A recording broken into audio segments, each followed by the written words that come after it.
and welcome to episode number 43 of the Australian Roundtable Podcast on Sunday, the 2nd of August 2015. I'm your host, John the Bond, and I'm joined in the studio today by Ethan Nash of TOTT News. Thanks for being here. Good to be here, Johnno. And making his long-awaited to return to the live studio, our resident wise-old elder, the Silver Fox himself. Glad to have you back, man. Thank you very much. It's good to be here. And we're also very fortunate today to be joined via Google Hangout by a special guest. We're joined by General Lee Maddox of Real News Australia. Thanks for taking the time. Thanks, mate. Thanks. It's good to be here. Now, we'll get to a proper introduction for you in just a moment, General, but first I'll read this out for any new listeners. The ARP is a Brisbane-based independent news analysis discussion roundtable which broadcasts live every Sunday from 3 p.m. or thereabouts. Live listeners can take part in a live chat forum at the YouTube channel during broadcasts, and there are already quite a few people there now, so hello to all of you. All episodes are archived at that channel and also available in MP3 format for you to download for free from our website, ausroundtable.com. That's AUSroundtable.com. Views presented by individual panelists and guests are not necessarily representative of the entire panel, and all important information cited during the broadcast will be linked to at our site so you can verify and analyse it for yourself, which we always recommend you do. Episodes generally run to 2 hours, and I'll get to today's rundown for right now. We'll start off, obviously, with an introduction segment for General Lee Maddox, and then in the domestic segment today we've got 6 articles. We'll look at Jeep claiming tiny profits here in Australia, families spending less money, New South Wales to audit school prayer groups amid concerns of violent extremism, schools to tackle violence in homes, child abuse reporting failures, and anti-bikie legislation passing the South Australian Parliament. Then in international, we'll look at a feature piece from Ethan called The Belly of the Beast, a look at Spain's draconian gag laws. So another action-packed show today, but we've all been looking forward to this for quite a while now. We're joined by General Lee Maddox, and Ethan, it's fair to say that you've been a fan of his work for some time now, and you were the one who organised the tee-up to get General on, so good on you, and do you want to take it from there? Yeah, thanks, Johnno. It's good to have you join us on the show. Finally, General, it's long overdue. Just for a bit of an introduction for some of our audience who may not be familiar with our work, could you just give a little bit of a background on yourself, who you are, and the day or what was the catalyst to set you off from believing in the mainstream media narrative? Thanks, mate. Well, yeah, great to be here. Always been listening to your show ever since you started. When you actually put it up on the podcast, that is. So sometimes it's a bit late getting up there, but I really look forward to it. Now, look, I started out, it was quite a few years ago. That the thing that originally woke me up, to be honest, it was really quite out there. I was at work one night. I had one of the entertainers who I'd hired to do a show one night came up to me while he was on a smoke break, and he said, "Hey," we're just sort of general chatting, and he said, "Oh, look, I've got something for you to watch." And he handed me a DVD, and it was actually the Zeitgeist DVD. And I thought, okay, I'll watch that, sure, yeah, whatever. What's this going to be? He seems like a bit of a conspiracy theorist or something, and didn't give him much attention. It was sitting in my bag for about a couple of months, and then I thought one night I was late, nothing on TV. I thought, I'll chuck it on and watch it. And that actually is, look, I may not be a massive subscriber of all its ideals and things now, but that's actually the thing that set me off. That was the catalyst of waking me up pretty much, sort of realising that we've been lied to all these years. And from there onwards, I got onto people like Alex Jones, who, again, I don't also follow much at all, if anything, actually, from his site. I might get people sending me some links here and there, which I might check out now and again, but I don't really follow him too much. But he's the one that actually sort of inspired me to get the website going. He's always saying, go out there and start a website and do it yourself and all this sort of stuff that he goes on about. But I thought, hey, why not? I'll look into it, and I figured I might just have a go at writing a few things, and before I knew it, I was pumping out articles all the time and starting to reach a lot of people. Got a lot of followers on board now, a lot of subscribers, and I was actually fortunate enough to have one of my articles actually published on Infowars.com, which was massive for me, and it really sort of set me off, and it went viral, and I started getting massive viewerships because of it. So as much as I don't really subscribe to him too much now at all, but I do have him to thank in that regard, and his organisation for sort of getting Real News Australia out there to the rest of the world. Yeah. Yeah, great stuff. I think a lot of people would be lying to themselves that have especially been in this movement that if they would lie to say that Alex Jones wasn't someone that inspired them. Before 2012, I know a lot of people aren't too much of a fan of his work these days, but before 2012, almost everyone that was everyone in the movement was inspired by his work, and you may question his motives, but at least he inspired another generation of people, of legitimate researchers, to do a lot of work. And the fact that he linked to your website, I remember when that happened, and the traffic that even I got to my website filtering on from yours was great stuff. So, there was a lot of positives to come out of that. If you could just expand a little bit on your website, tell us a little bit about what you do on the site in terms of articles, videos, and what you hope to do going forward in the future, and some of the difficulties that Australian media does face in this country. Yep, no worries. Well, basically, it's just a WordPress website, which is basically a blog which I tried to theme very similar to what you've done with the TOTT News website, which is also a really good website. Putting up personally written articles. It's more of a opinionated editorial, I would refer to it, because pretty much a lot of the things in there, I'll do my own research and so forth, but it's pretty much always my viewpoints on things, not taken in a traditional form of journalism, which, look, these days you can't really trust anyway, so you kind of have to put your own spin on things, I think. I do try to pump an article out every now and again, especially with some of the things that are going on these days with things like Greece. I've always got about 10 drafts on the go, which sometimes I just don't get time to finish, unfortunately. I'm a married father of 2 kids. I've got my own business, so it's kind of hard to try and put a lot of time into it. So this is really just it's not a hobby, it's more of a thing I just try and do every other time, you know what I mean? So instead of sitting there watching TV at night time, I'll sit there on the iPad and trying to write things or research stuff and make notes on things, or while I'm working during the day, I've always got my headphones in, listening to you guys and various other podcasts just to try and get some inspiration. And quite often I'll be sitting, I think I mentioned to you a bit earlier, Ethan, I'll be sitting there listening to you guys, and I'll actually be sitting there saying comments and talking to myself, and I must look like a crazy person out in the field working when I'm sitting there making comments on the things that you're saying, and they're going, no, you should say this, and it's quite funny actually. But yeah, look, I'm just trying to take the site to sort of the next level. It's really hard to get people on board to kind of to chip in. I've sort of put the call out a couple of times to look, is there anyone out there who wants to do some writing or is looking for a platform to publish their articles, then please get in contact with me. I'm happy to have a look at what you've got written. If you want it published, I can publish it for you. That's all good. I'm all for working with people to reach that next level. And I love working with guys like yourself and the guys over at the Kraz Files and Mick Raven at Conspiracy Oz. We all publish each other's work and share a lot of the information that we've got out there, which I think is really good because it creates that aesthetic appeal that there's a real network happening that is created amongst our little sort of organisations, and if people can see us all working hand in hand, then I think it gives us that next level appeal as well, thinking, wow, these guys are really onto it. They're going to events, they're working with each other. They're all separate organisations, I think that's what we need to sort of achieve and just keep striving for more and trying to get more people on board to take it, again, further to the next level. So when people are out there searching for an alternative media, it could be as simple as a Google search and they look up Alternative Media Australia, and all of a sudden, bang, they've got, the AR podcast, they've got myself, they've got Tot News, and all these things are just coming up, and they've got all these avenues to go through, rather than sort of going, man, is there anyone in Australia talking about something else that the mainstream isn't? Yes, there is. We're here, but they just need to find us. We need that reach, and I think we're slowly getting there, but there's more we can do.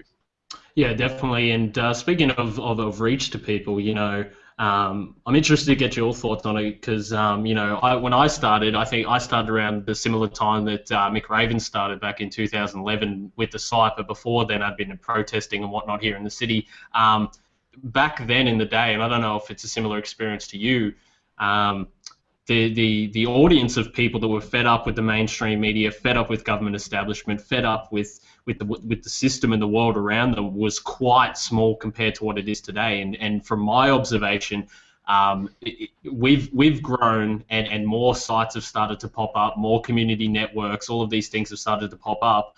But it's because of people becoming more and more fed up. I'm interested to get your perception since when you started to now. about the difference you've seen in reach of audience, in people waking up, in perception, in growth. Have you seen an improvement in Australian alternative media to get us to the point that we are today with this collaborative citizen journalism network? Definitely. Oh, yeah, definitely, mate. Yeah, when I first sort of started out, I did find it quite hard to try and get onto a few other likewise sort of websites and reach out to a few people. Now, you can see even just on Facebook alone, people posting alternative news sites and sources and things. There's a definitely a much bigger awakening happening. Even in Australia. I mean, I've got a lot of friends who never used to know what I did with regards to obviously the news media things that I'm putting out now. But once they do, they repost my articles. They'll repost all the things I put up, and they'll share it on their own websites. And there's a much bigger reach happening now. So I think if that's happened in such a small amount of time, I think you can see where it's going. It's definitely going to get bigger. I just think we need to sort of harness it right now so we can not let someone else sort of take over where it's going. You know what I mean? Like don't let it get co-opted. I think if we need to we can see where it's going. I think we need to be the ones that are directing it to the right place. If you know what I mean. And I always express the notion that because a lot of people have spoken about we should all come together under one banner to try and promote it more. We'd have more writers if we're all together on the one website. We'd have more content if we're all together under one hub. We'd have all of this thing. But I think variety and diversity is key for Australian alternative media, where we just collaborative networks, because that way it almost saves us from being co-opted, as you say. So I do think it's important that we do stay diversified, but at the same time we still have to try and find a way to become more active and to try and build upon this, because Australian alternative media, we're just everyday people. We don't have big corporate sponsors or money behind us. It's just us doing our everyday thing. And I think, do you understand the sort of lines that I'm coming across? Is that the people that try to say that we could come under one hub would damage our movement more than those that suggest otherwise? Yeah, and to be honest, I've actually thought of that myself. Would have been a couple of years ago now. I was thinking, it would be so good if everyone, we organise a big meeting, we all decided let's go under one banner, and exactly what you said. I had the same feelings. Then I sort of heard. I sort of gotten on to sort of Mick Raven and a few of the other guys, and I was like, he was always speaking of keeping that variety, because we don't all share the same opinions. We're all very much on the same wavelengths, that we want to get our different opinions out there and on how things are really going, but we're not all exactly on the same wavelengths with all those issues. And I think it's very important that we do keep that variety, and we do keep the differences between us, but in the same token, we still work together to put those independent voices out there, if you know what I mean. So we can't just say we're under one banner and we don't want that opinion. It's more or less I've got my own platform, you've got your own platform. I quite like what you're saying about this issue. I'm going to share that for you. I don't really agree with you on that issue. Maybe I won't share that particular article or something. You know what I mean? We have the ability to do that, and that should be maintained. So I think that's really important in terms of keeping that variety. Look, we all want to be sort of a force to be reckoned with, but I think if we're keeping that separation between us, yet still working together on a lot of other things, people know that there is a network there, and it's individual, and it's still powerful as it is. And I think that's what we should be focusing on. Yeah, I definitely agree with what you're saying there.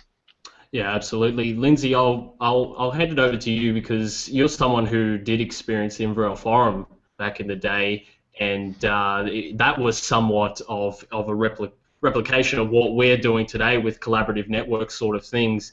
Do you have anything to add to that, seeing people collaborate in person, trying to go through solutions, and how we can try and progress alternative media in Australia further, just based on your experience over time? Okay, I haven't got personal experiences, but I've been told by others who were involved in it at the time, and basically that there were a couple of groups who were actually taken over at the top, and they didn't actually take over and determine where they were going, but they took the money. Somebody comes up and says, "Oh yeah, I'm available to be secretary," or I've got a bit of time, and the next thing you know, they control the money, and it just dies. So that does concern me.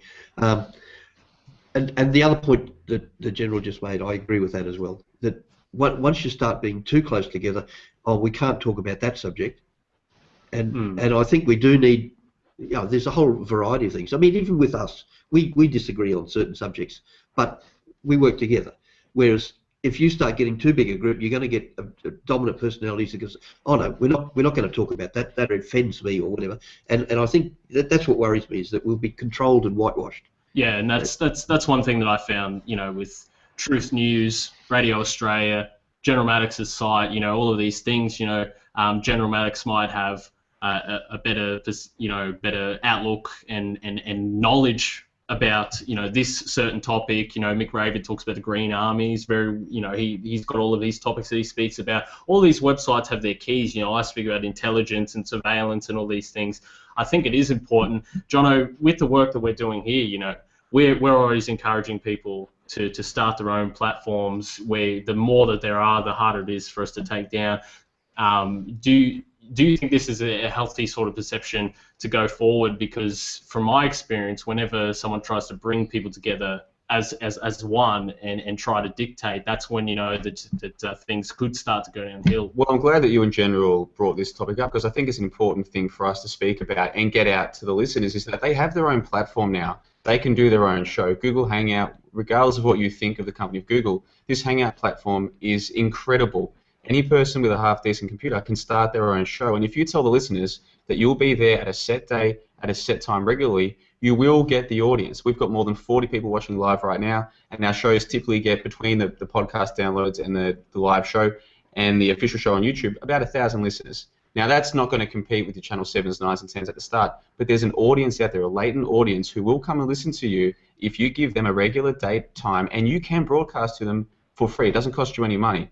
And so we don't have to get together to do shows. If we can, like we're doing today, that's fantastic. There's 3 of us here in the studio right now, and we've got General Lee Maddox down there in Logan live on Google Hangout. That's terrific. But a person on their own can do the show. It's never been easier, at least so far as I can tell in recorded history, for a single person to put their voice out there. And we don't all have to have the same opinions. And I think that there's a lot of people out there, for one reason or another, they're stuck in this mindset of, well, even if we agree on 90% of things, and even if we agree we've got the same common enemy, and even if we agree that we know what the enemy is trying to do to us, if we disagree on 1 or 2 things, we can't work together, we can't be on the same side. In fact, maybe you've been sent here as some kind of disinfo to take us all, because there's a lot of people in this paranoid mindset, and I've got my theories as to why that is. But I'm hoping that with this show, where I can sit here and do a show where Ethan and I disagree on a number of issues that we talk about on Sunday sessions. Lindsay and I don't always agree on the same things. I'm sure there's topics that General Maddox and I, if we sat down, we wouldn't agree on everything. But so long as we can all agree that the mainstream media is full of nonsense, fakery, mind control, that the government isn't our friend,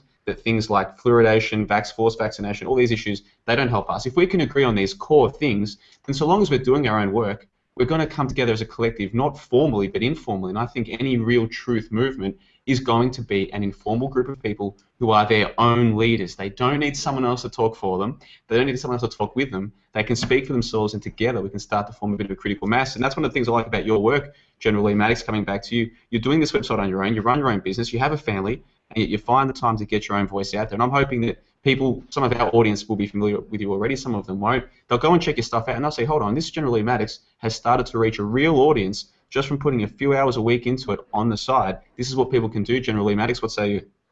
Yeah, that's it. That's it in a nutshell. And if you don't need a degree in journalism. I didn't go to university. I made it through high school, and I've always had a passion for writing, but never did anything with it. I'm not going to sit there and blow smoke up my ass and say I'm the best writer in the world.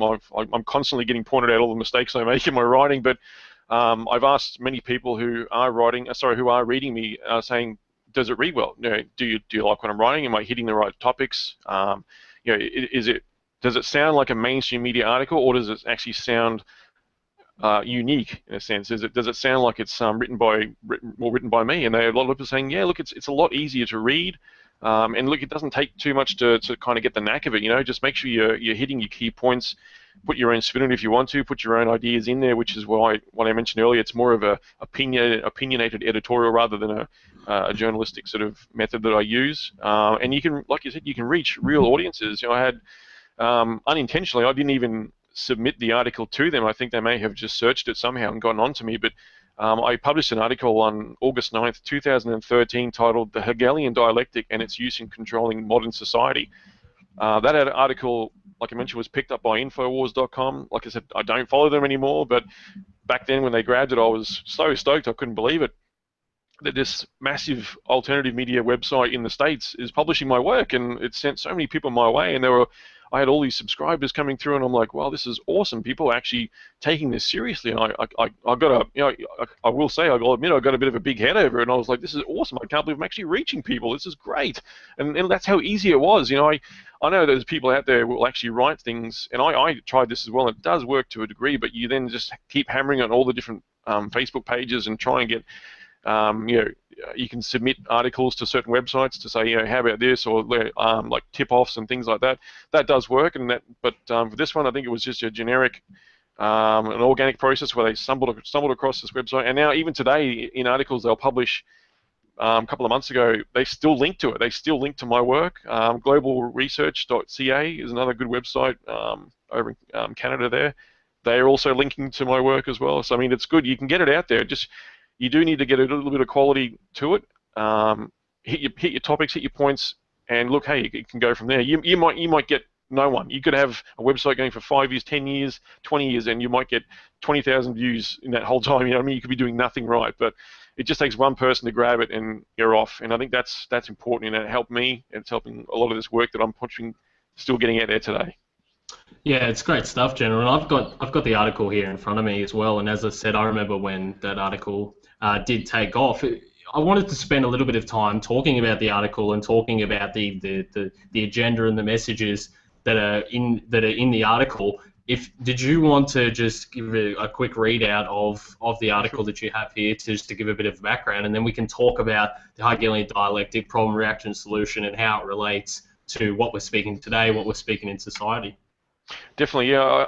The reason why I will is because I think it's always relevant. This particular article, I will say I am quite proud of it, even though there may be slight infactual things in there, but I think it's always important to remember this problem, reaction, solution with every major thing that we're seeing today. Yeah, with things like the Greek crisis, what's the problem? There's this Greek crisis. What's the reaction? We're all, the people will call for a one world government, and that solution is the one they want from the beginning. This is the sort of thing that I think, like I said, is really relevant in every single thing we see today, whether it's a false flag or a Sydney siege false flag to a shooting in the States. Always remember the Hegelian dialectic in this problem, reaction, solution, because they will use it, and they've been using it. There's definite proof of that.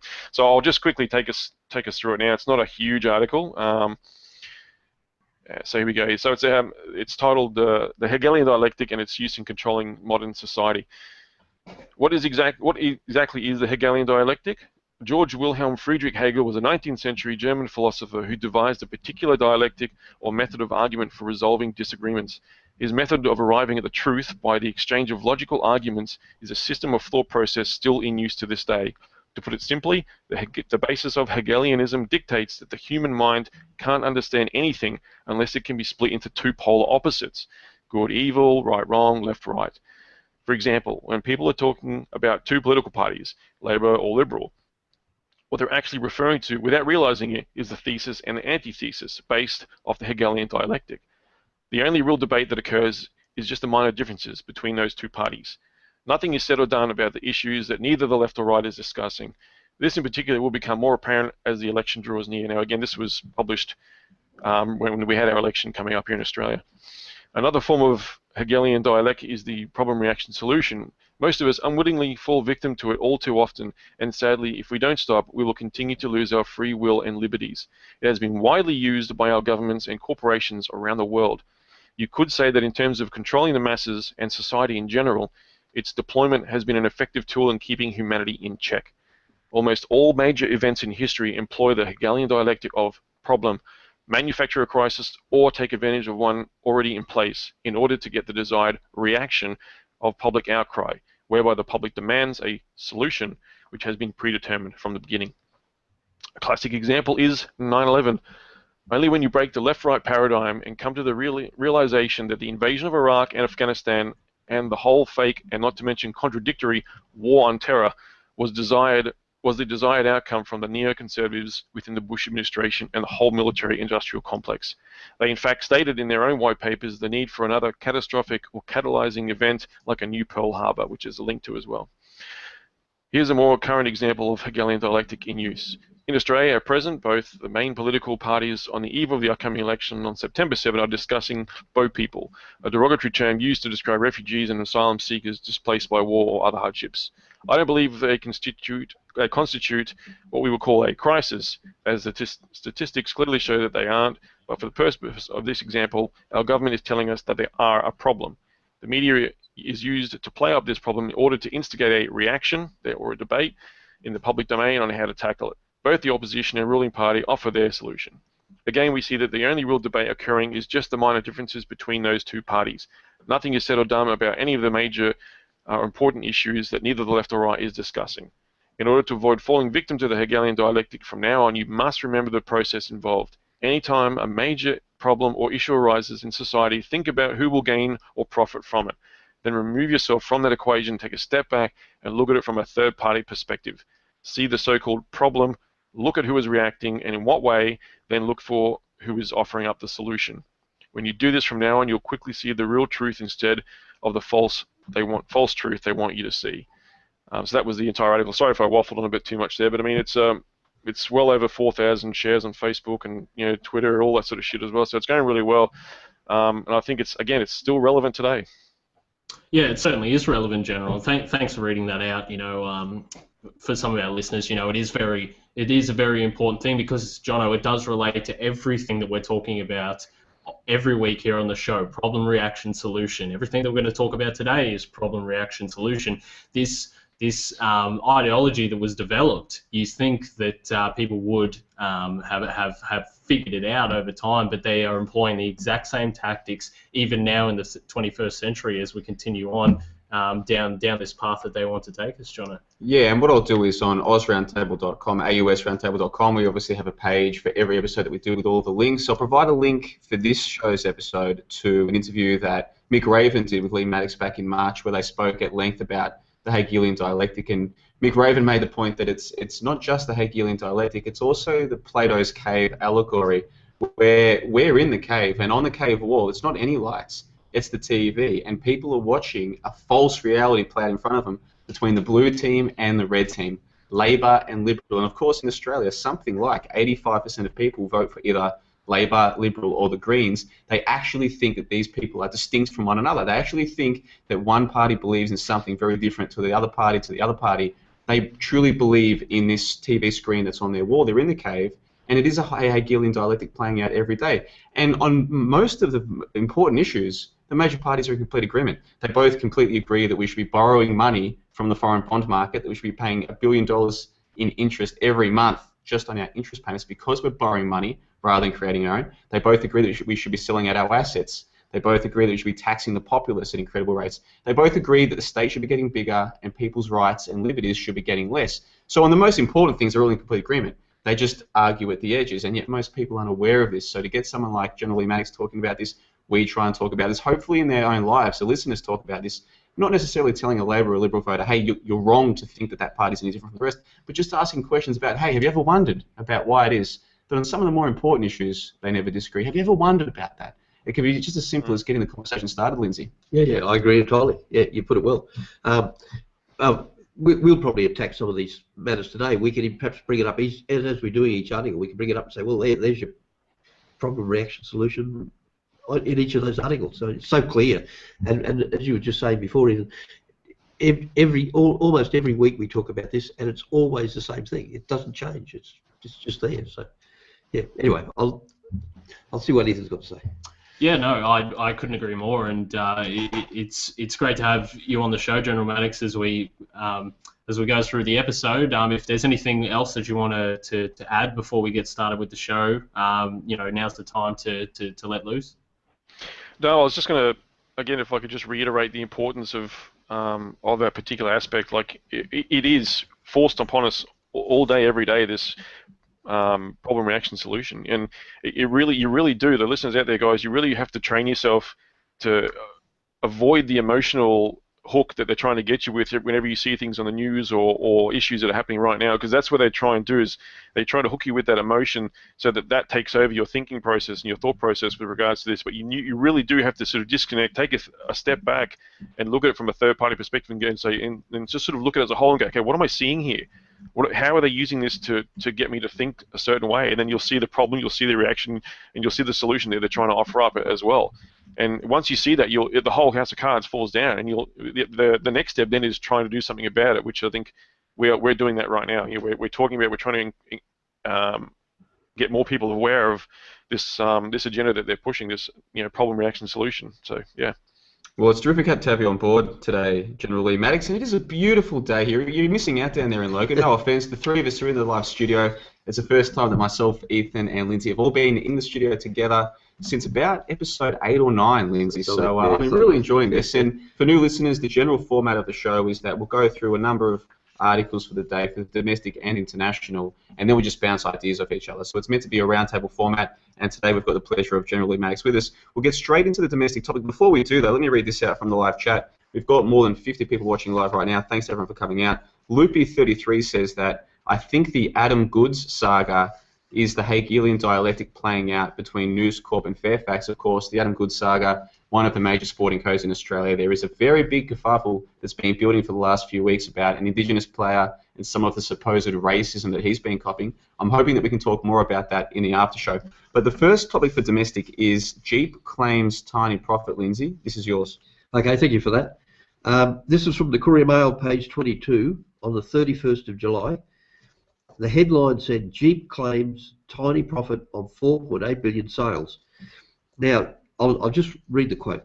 A document filed in the federal court has raised new questions over whether US car giant Jeep and its associated brands are paying enough tax in Australia. The car maker has made an average after-tax profit of 14.7 million annually in Australia over the last 6 years, despite turning over a whopping 4.8 billion during that time and increasing Jeep sales sevenfold. So that's the end of the quote. So it just intrigued me, because this came on the back of this parliamentary inquiry, and I think, Johnny, you said it was a Senate inquiry just recently, and when they were fronting Google and quite a few of the big boys over the fact that they would transfer pricing, any trick they could find, and it's been around for a long time, just to get their profits out of Australia as charges or debits or whatever, so they don't have to pay tax in this country.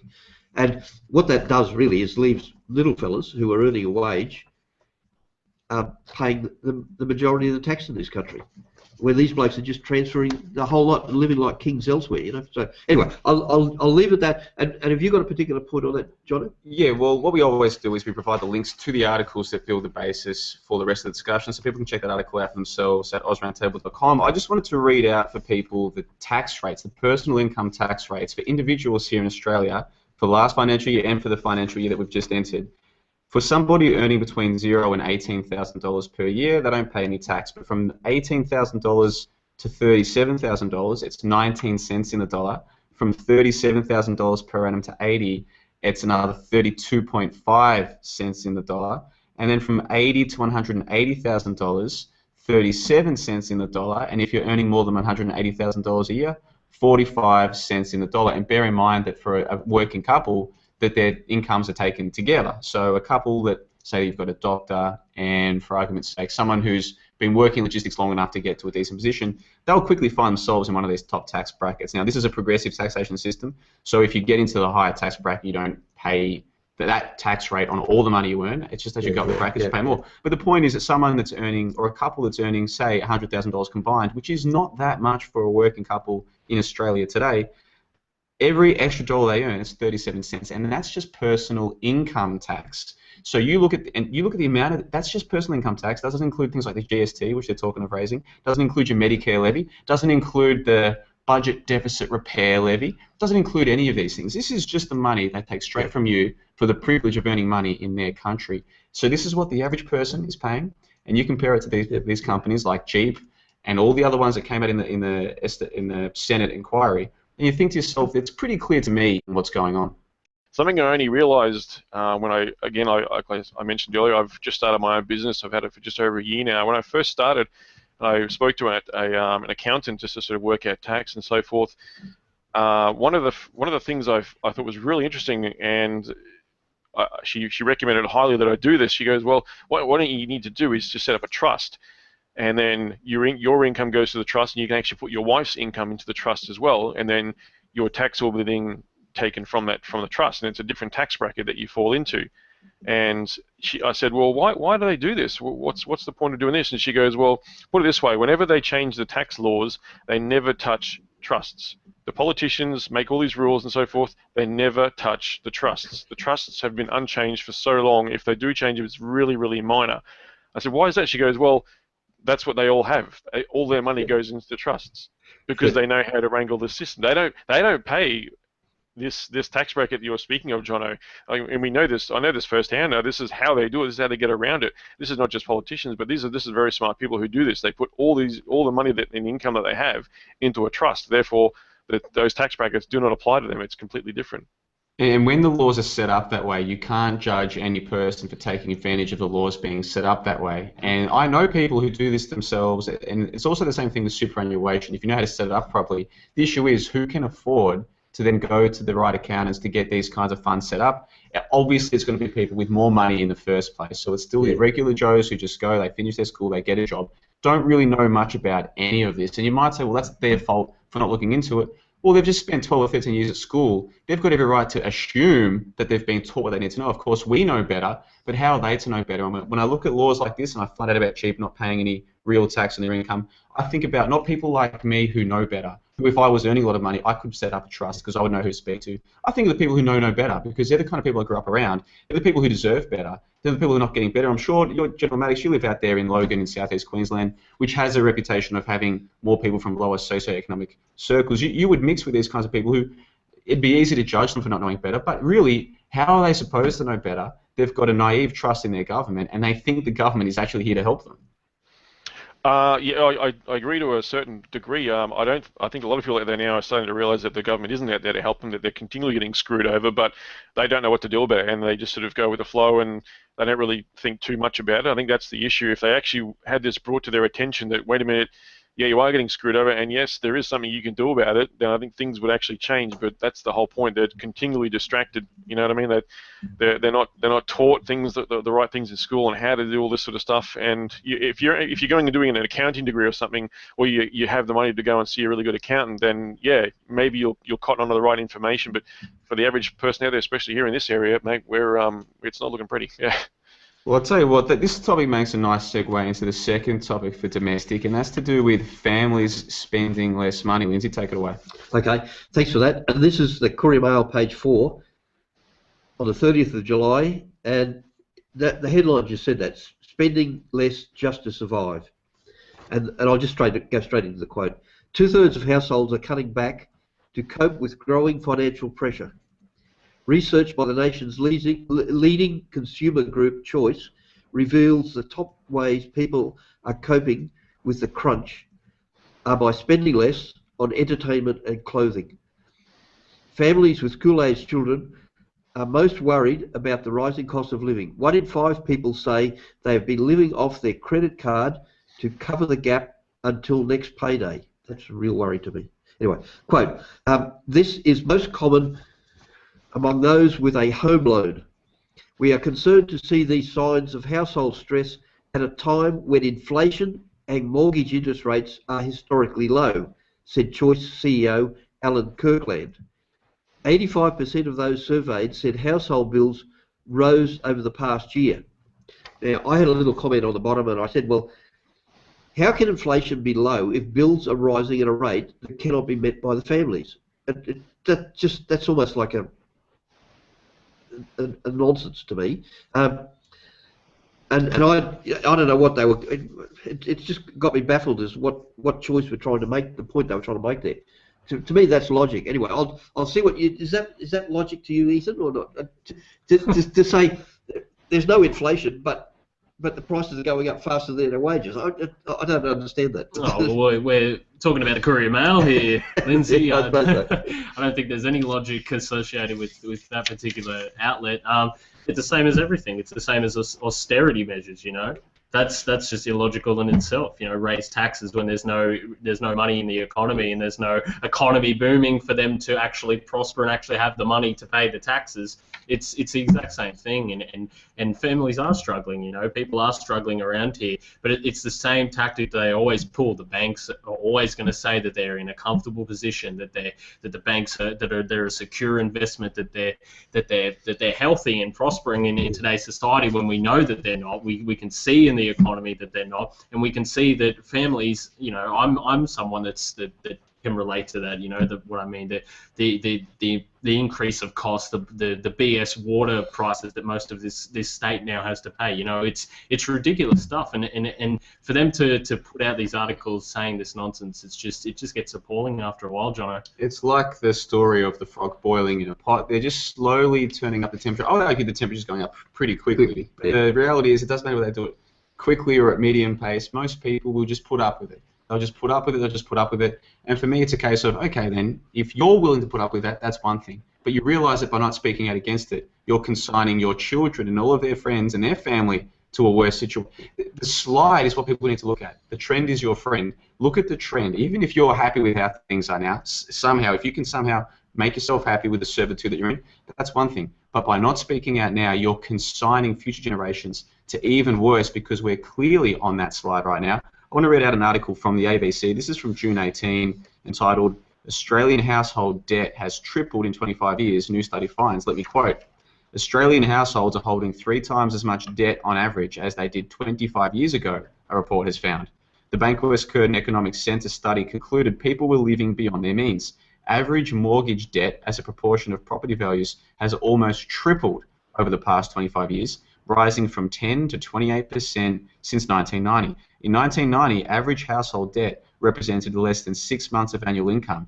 That has now tripled to 18 months of annual income, end quote. And the article goes on. Again, I'll link to this at AusRoundtable.com. That's AUSRoundtable.com, so people can check that out for themselves. Now, a lot of people who are inclined to disbelieve the mainstream media, when they hear this kind of article, they'll say, look, this is evidence that a collapse is coming, and they seem to want to pray for a collapse. I can't say the collapse isn't coming. What I can say is this. This is bad news whether there's a collapse coming or not, because what this means is that people are paying more in interest and they're more stuck with the debt that they accumulate. And of course, money is a very simple thing to understand if you take the time to look into it. It's a simple case of, well, if everybody around you is taking out lots of debt, then prices of things are going to go up, which means that you'll have 2 choices: take on the debt yourself or go without, which is what's happening to young people today, which is why I think to myself, perhaps it's too late to expect the older generations to do anything. It's up to the young generations now, the ones who are being saddled with this debt, to say, you know what, as a group, we're not going to take this anymore. But until the young people do, I don't think anyone will. Johnno and Maddox, what say you?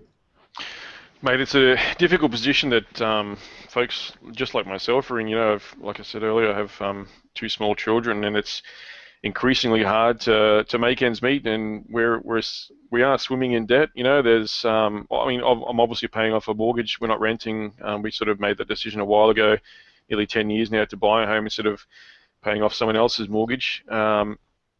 However, there's still credit card debts. You know, we're slowly paying them off. We're slowly paying cars off. But it's the article's.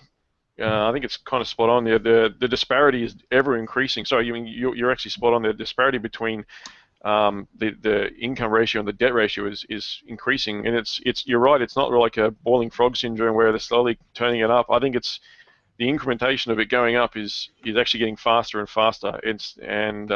Like I said, it definitely makes things a lot harder. That's for sure. Especially for having kids who are getting older and older, and they're going to start having to find jobs soon. You know, and when they realise that, if you go and buy a home, or if you need to go and live somewhere, that not only if you want to go buy a home, you've got your mortgage, but you've got, I just had a rates bill come in, it was nearly $1,000. It's incredible. And what does that pay for? I just don't think it's worth it, to be honest. Yeah, and the problem is, General, is that as Johnno made the point that it's going to take the young people, but young people are being manipulated into believing that this is the way to go. You know what I mean? We've spoke about here on previous episodes about before people are getting married, they're getting into debt that is tens and tens of thousands. University degrees that cost $50,000 in HECS fee debt. You know, this is ridiculous, Lindsay. You came from a time where it wasn't like this. No. Our politicians that try to tell us this is normal and that this is the way things are, they came from a time where they got free university and didn't have to have all of this debt. The people should be fed up and people should be sick of it, but the problem is they're being manipulated, Lindsay, into not believing that. Yeah, no, I agree with you. I've maintained for a long time. It sort of upsets me that I think this is all planned. We're talking back again to the Hegelian thing. You put them into a massive debt, 50,000, some of them 70 or 80,000. They're not going to marry, and therefore they're not going to have children. They've got to put it off until they get control of that debt. So they're in their 30s before they have their first child. That's going to reduce the population. There's no way in the world they're going to have more than 1 or 2 children. So we're back to like Germany and Russia, where you've got to have a reproduction rate of 2.1 or something, just to stay stable. Well, we're coming back down to the 15s and 16s, and I think that's been done on purpose. They know what they're doing, and we were just talking before. You don't have to borrow money to run universities. This whole country can produce its own money. We don't have to borrow it from somebody and then go and charge all your people to this. Anyway, it's exactly what you've been saying. It gets to the point where they're just trying to rip us off at every turn, and because then we become peasants who we can't afford to object because you're worried about your next pay packet. You know? So, and perhaps we can go into more detail about this after the show. But Johnno, Maddox, I'd love to just get your general opinion on this. I speak a lot about how I think that if we give one group a monopoly on the creation of money, that right there and then we've sold ourselves into servitude. We are financial slaves. I use that term literally. That's my opinion. We don't have too much time for a detailed discussion now. We'll get into it in the after show. But just generally, do you agree that letting one group have a monopoly control on the use of money right there and then is us selling ourselves down the river? Yeah, I think it does, to be honest. And you know, like as history tells us, it's in the comments says history tells us the debtor is servant to the lender, and that's the way they want it. Yeah, and right now the case is that if you were to try to create your own currency, even just for the use of yourself in your community, you'd be liable to go to prison. This is the most important monopoly they can have other than the use of force, which is the control of money. They happen to have both, and they use both of them to enslave the rest of us. To me, it's just so obvious.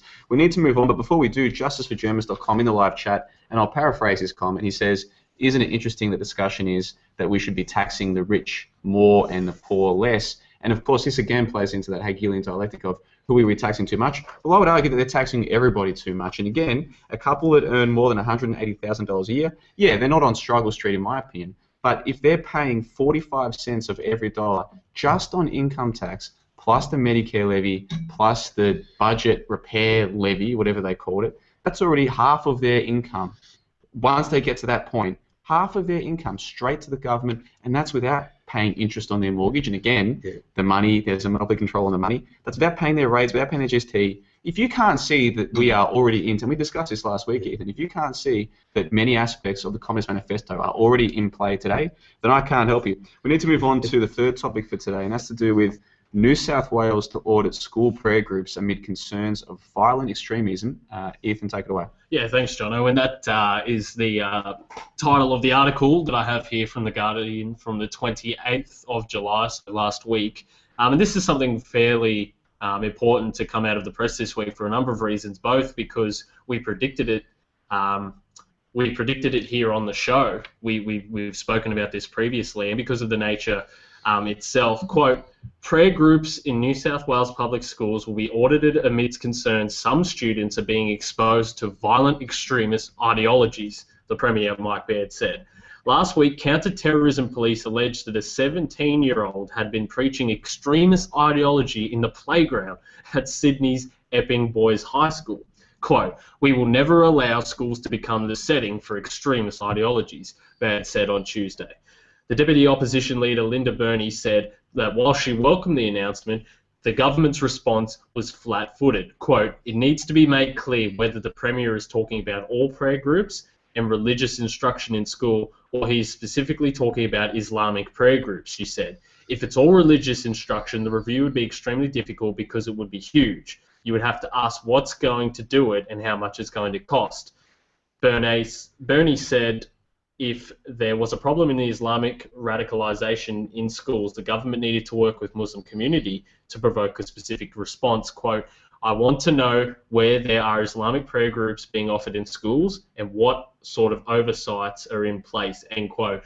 Now, I didn't have a chance to finish my notes in entirety before the show today, but there was 3 major points that I got out of this article. The first one was, one, how ludicrous this is. It's just simply ludicrous that the counterterrorism officers are responding to a 17-year-old supposedly preaching extremist ideologies in the playground, which God knows what that could be. The second one is, we already know that they have introduced in schools now Spot the Jihadi, which is, you've got to identify. This is another way to brainwash the youth, 1984 style, which we'll get into in a general discussion. And the third point was, if this does include all religious things, such as Christian classes as well, this is another way to hit more birds with one stone, Lindsay, is that they're destroying.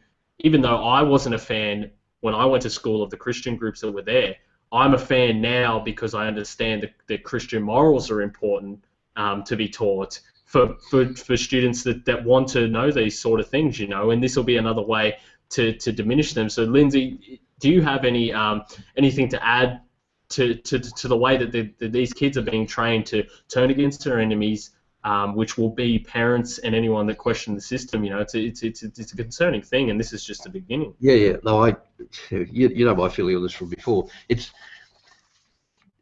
There have been some articles in the Courier Mail this last week dealing with the same sort of problem, and the general thing is that it's the good of the state in general that comes first, and not the rights of individual people.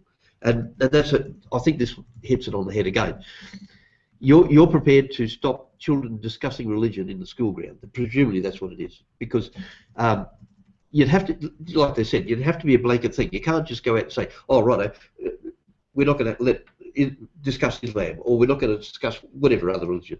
So you're going to have to ban the whole lot. Well, to me, that's just, even kids, 70-year-old kids, they're nearly adults. They've got a right to discuss whatever they believe or think, or philosophy or whatever. What's the state doing coming into this? Just anyway, it astounds me. Maybe the General can help us on that as well. Have you got anything you'd like to comment on that? And does that fit into your Hegelian dialect there? Yeah, I think it does, Lindsay. Thanks for that. But I myself and my wife we're pretty much atheists, and we don't subscribe to any religions whatsoever. But we also, at the same token, we don't believe that that's the viewpoint of everyone else, and that should be the viewpoint of everyone else. We do understand that there are some philosophical things that can be learnt from some religions. There are good morals and so forth. But what I think I agree. I think the state should actually be kept out of it, to be honest. That's my opinion. They shouldn't be allowed to come in and control what people can and can't talk about, even if it's just kids in the school grounds or all that sort of thing. I actually disagree with church groups, Ethan, coming into schools and having church classes or things, especially in public schools. When they come into my kids' school, we don't give permission for my daughter or my son to actually take part in those particular church lessons and stuff. They actually just sit aside and do their own work for half an hour, because we're in the belief that we're the ones that are going to instill the right morals in our own children, and we want the right, and we want that preserved. We want to be the ones to raise our kids right. Not every parent is doing that, though, unfortunately, and I think there are some positives and some negatives to it. But I think parents they're not really taught how to raise their kids properly, whether it's religious or not related. Whereas you can't rely on the state to say, "Oh, we're going to do it for you." I still think that's a very dangerous point of view. I really just want them kept out of it, to be honest. Yeah, no, that's completely fair, General. You have 2 children yourself, as you mentioned. Going on a broader spectrum of school and the way that the state is trying to morph the perceptions of children, do you have any experiences, any stories, or anything at the moment with your children going through school personally about how the state, about curriculum activities? Do you have anything to add from your own perceptions of what you've seen through their schooling process? Definitely, the green agenda is definitely rearing its head. You see that a lot, actually, especially in terms of any science work that the kids do in their class. Mostly in the older grades. My daughter's in grade 4 at the moment, and they're doing a lot of science-related topics. But whenever they do, it's very much environmentalism. So it does fit in with a sort of a UN Agenda 21. The whole green agenda thing goes along hand in hand with it, and it's evident in some of the schoolwork they bring home and some of the exercises that they need to do as well. Some of it's good, and I think they need to respect things like the environment. They need to be taught that you can't go and pollute and all that sort of stuff. But I think and I'm really looking forward to the day, not really in a bad way, but I'm just waiting for her to come home one day and go, oh yeah, look, they're teaching about carbon dioxide today, and that's when I'll march down to school. You know what I mean? Like, I know that day will come, and I'm sort of waiting for it to happen, because you can see that that's where they're going with it. And actually, one of my nephews is in a higher grade, and they're already starting to do that sort of CO2 impact kind of studies and that sort of stuff. So yeah, it's definitely in there, Ethan. It really is, and it's again, that's all part of that whole agenda, isn't it? With if people out there aren't really too familiar with it, there's a lot of things you can look up with regards to that UN Agenda 21 and the green initiatives and all this sort of stuff. It's all a hidden form of control, is what it is, really. Yeah, definitely, and it's not just Agenda 21, Johnno. We were speaking off air before about the striking similarities this does have to the film 1984 and the book 1984 about training the children to see things a certain way, to morph their perceptions, to tackle issues that the state want. Oh, Ethan, you've come a long way. That's a perfect segue into the fourth topic for today, which is to do with schools tackling violence in homes, Lindsay. Yeah, thanks for that. Yeah, well, so, General, this was in the Courier Mail on page 13 on the 30th of July, and the headline said, schools to tackle violence in home. And I'll just go straight to the quote, because it stunned me. Queensland school children will be given lessons to help combat family violence and stop the cycle of controlling and abusive relationships. That just, my mind boggles on just the fact. Anyway, the Courier Mail can reveal the state government is preparing to adopt recommendations made by the Special Task Force on Domestic and Family Violence within weeks to begin education programs in primary schools. It is understood work has begun on programs to teach high school students to recognise family violence, where to seek help, and how to safely intervene. Anyway, and to teach primary school pupils how to resolve conflict without violence. Now, the last little bit I can understand, but you're talking about telling the kids to interfere. You get a drunk father, and anyway, my comment on it is that, in other words, the Queensland Stasi are going to install spies in every family home to report back to Big Brother. It actually astounded. Excuse me, it astounded me when I first read it. And can I throw to you, Johnno, and see where you got a comment on this? It ties into what we talk about on this show a lot, which is the striking similarities between the book 1984, which was written and released in the late 1940s by George Orwell, and what's happening today. And of course, in the book and in the film, there's a scene with the child looking up at the adult and saying, "You're a thought criminal." And of course, is it Parsons, the character, who ends up being locked up because his own child had told him, had told on him, had dobbed on him to the state.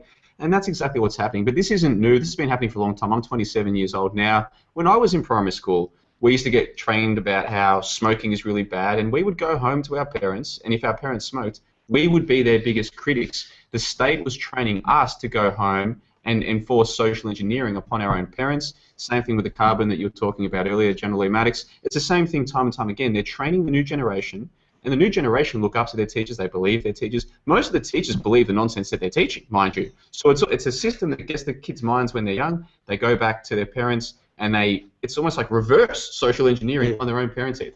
Yeah, that's exactly right, Johnno.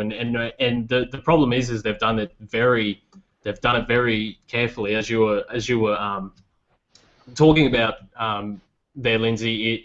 there's the paradox between real environmental issues and then, you know, carbon dioxide and all of this stuff. There's real issues of domestic violence that kids should be taught to, but then it's the hidden agenda behind it. They're doing it so that people are disguised behind real issues when they don't see the real agenda behind it. And General, I'm interested to get your perception on this, because you do have children yourself.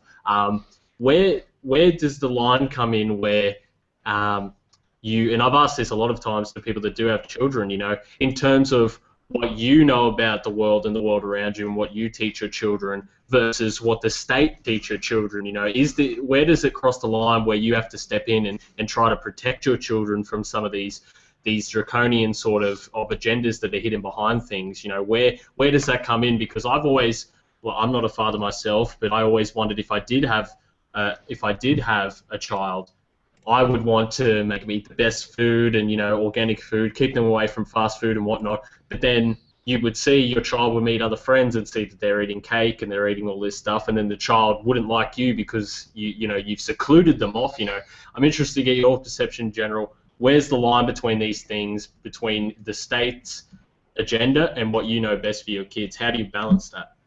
Mate, look, it's such a grey area, and look, I don't envy the people that try and make these decisions to do this sort of stuff, because it really is a tough decision.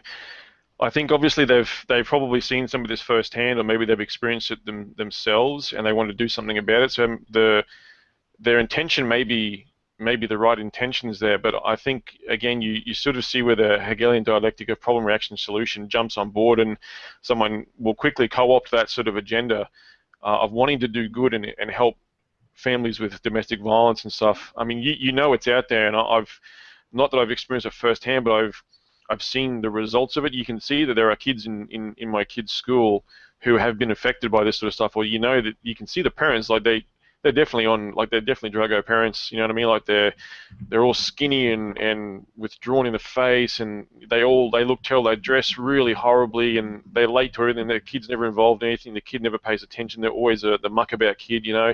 And you just think this kid's going to have a really bad home life, and you know something should be done about it. But that's the grey area. What do you do? Like, how do you approach this subject? So again, I don't envy the people who are trying to do something about this for the right reasons.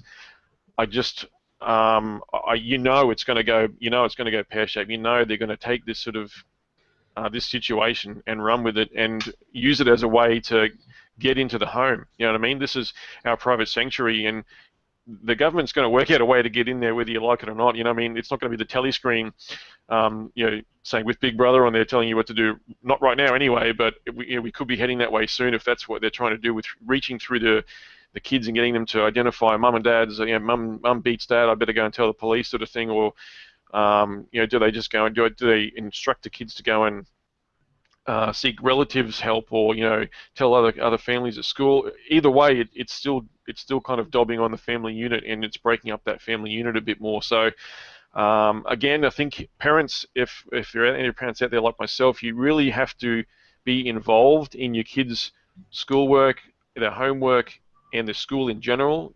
Take part in things that the school needs help for. Get involved, so that you've got boots on the ground, and you know what's going on. You know the homework your kid is studying. You can have some control over. Because when I see these certain things that my kids read, or the books they bring home, or the little work programs they have them do, I try and put my spin on things. And like, especially when they're talking about space. My son was reading a book about space recently, and the book he's got from school talks about how we went to the moon, blah blah blah. And I've already taught my kids that didn't happen. I'm actually a believer in, and only recently too, by the way, since a lot of information I've looked up. I never really looked into it, and then I went, wow, you know what I mean? Like, there's no way we went through the Van Allen belt. Like, how can we get there? It's like this invisible force field surrounding the Earth with radiation pummeling people up in space. They can't get past it. They've never sent a live mammal past this thing, and yet they're telling us men have gone to the moon and safely back. It doesn't make sense to me. So I've got my kids believing this, or at least questioning this theory, and I think that's what you've got to do. You've got to get your kids asking questions. That's how I'm trying to train my children, is to ask questions and say, is what I'm being told here, is that right? Is that correct? And I think that's what we need to do. It takes a while for people to wake up, but if you can get the kids to be already awake and questioning authority, then you're halfway there. That's where it starts, getting the questioning authority. I'm just imagining, Maddox, when you get the call to come to the principal's office and your child's waiting there, and you say, "What did he do?" And they say, "He was asking too many questions." And we don't know what you're teaching him at home, but at this place, it'll be what we say when we say it. And that's really how school is. And it does amaze me how few parents take the time to look at what their children are being taught. It's getting progressively worse, even with every half generation.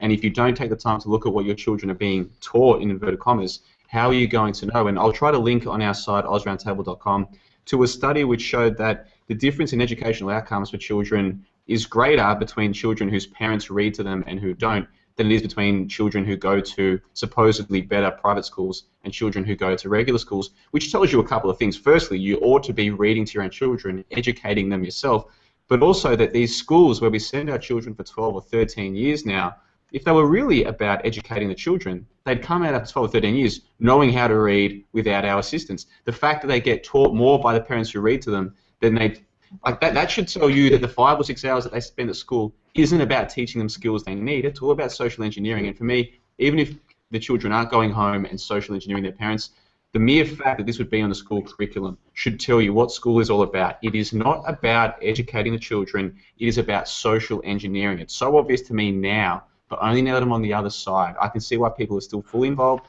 Maybe someone who finished school, had their own children, then sent them to school. Someone who's never taken a step back and thought about it. They still see school as being a place of learning. But once you're on the other side and you think of it objectively, it is so obvious what school is all about. In the live chat, Ella and others, they're talking about homeschooling. Hopefully in a future episode, Ethan, we can get on a prominent homeschooler to get their perspectives on these things, to put the idea out to people that that is an option if that's a path you want to go down. We need to move on to the next topic, and it does relate to all of this. Topic 5 for domestic is child abuse reporting failure, in inverted commas. Lindsay, take it away. Okay. Once again, my favourite newspaper, the Courier Mail, on page 1. It was on the 1st of August, and it said child abuse fail. And I'll go straight into the quote. It says, detectives are racing to check on the safety of hundreds of children after a computer blunder meant more than 600 sexual alerts from school principals never made it to police. Furious Education Minister Kate Jones revealed the bungle yesterday, which occurred because a new computer system allowing principals to report directly to police was not tested before it went live in January. And that's the end of the quote. And I've got the comment at the bottom. In other words, the dog ate my homework. But there's far more to this than meets the eye. And I'll ask you, Johnno, your comments on this. So for listeners who aren't aware, every morning I go through a list of articles that Lindsay think are worth discussing on the show, and I pick out the ones that I find most interesting. Ethan does the same thing. Between us, we come up with a list. The reason why I found this one interesting, Lindsay, is because I didn't get from your agenda whether you saw the article the same way that I did. The article is saying that there's this system that the school principals are now using to report directly to the police, so to dob on parents directly to the police via this electronic system. And the article was passing off, oh, there's been a problem with that system, so now all of these parents are getting away with their crimes. We're going to have to fix the system. I read that article and I think this is straight from the Ministry of Propaganda, the Ministry of Truth, they call it in 1984. This is their way of saying, accept that our principals can now direct report to the teachers, but we'll give you a silly cover story of, but if we don't fix the system, there'll be people getting away with it. Whereas any smart person will say, hold on a second, since when do school principals have an electronic system to report directly to the police against you and how you treat your children? Ethan, do you get what I'm saying here? My take on this article was, this is for the fools who don't read between the lines. This is to condition their minds to accept the direct communication between principals and the police. It's not about this supposed failure. In fact, that supposed failure could be completely false. The point is, this is a little article that they put in the paper just to remind you, or to get you conditioned to the idea of your school principals and the police directly communicating. Ethan, what say you? That's exactly right, Johnno. And that's, as we've been talking about school for the last 20 minutes or whatever, about the way that they're brainwashing children. Now we think of the connections here. There's children that need to spot the jihadi, spot the domestic violence at home, tell the principals, and the principals have a direct line to the police. And even let's say, for example, that article was real, that there is that the system did fail. They're going to use that as a way to bring in a more efficient, slick, seamless system as well. So they're hitting so many birds with one stone, and it's the way that they do it, Lindsay. It's their agenda at hand now. Can I come in with a comment? Because I can understand why they're doing that. Just what the General said before, that's a form of domestic violence. Teaching your kids that nobody went to the moon. No, really, you're screwing their brain up, right. and so I can see why they do that. Yeah.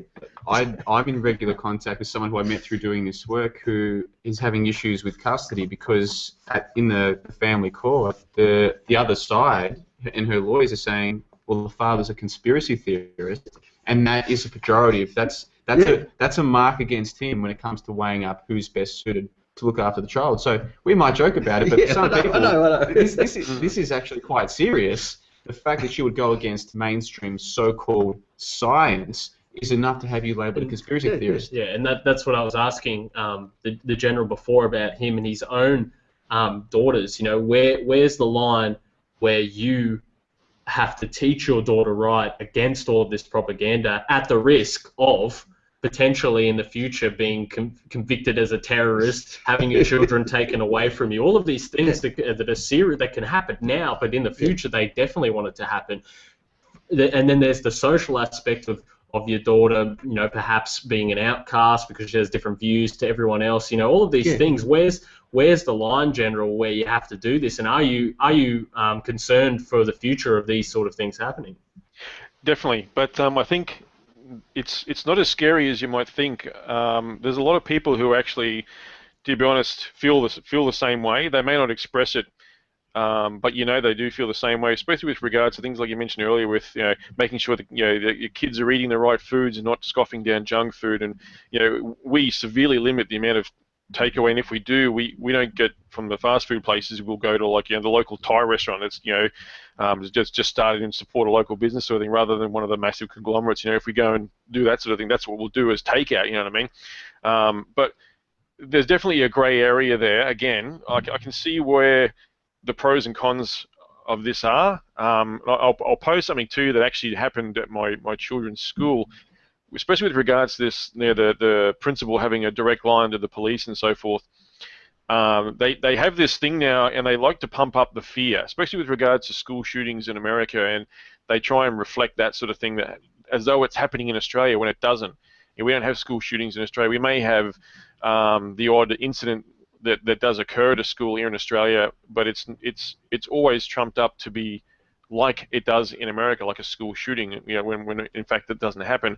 My kids told me the other day that the school went into lockdown, which they'll actually often do as a drill. They'll have a training exercise thing. They'll put the school into lockdown, where even when nothing's happening, but it's all the teachers are aware. It's not just sprung on them sort of thing, and there's no pretend people in masks running around as though acting like a criminal.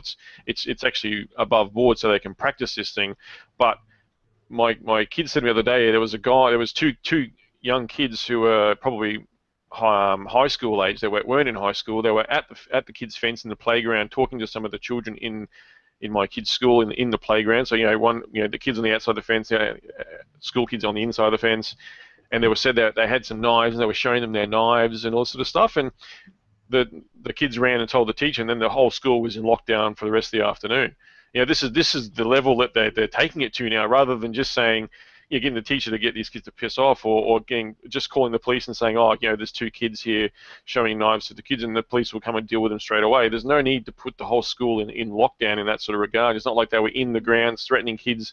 Apparently they were just showing them the knives. But this is where it is. They don't say, look, we can't take that chance. It's just boom, school's in lockdown. And now they want to have a direct line for the principal to the police. I can see why they want to do it, but again, I think it's been totally co-opted by this brainwashing thing where they've got we're all terrified, we're in danger, the school's in lockdown. All of a sudden the media will pick up on it. As soon as you put that call through the police, the media will pick up on it, and that'll be on the news in the afternoon. You know what I mean?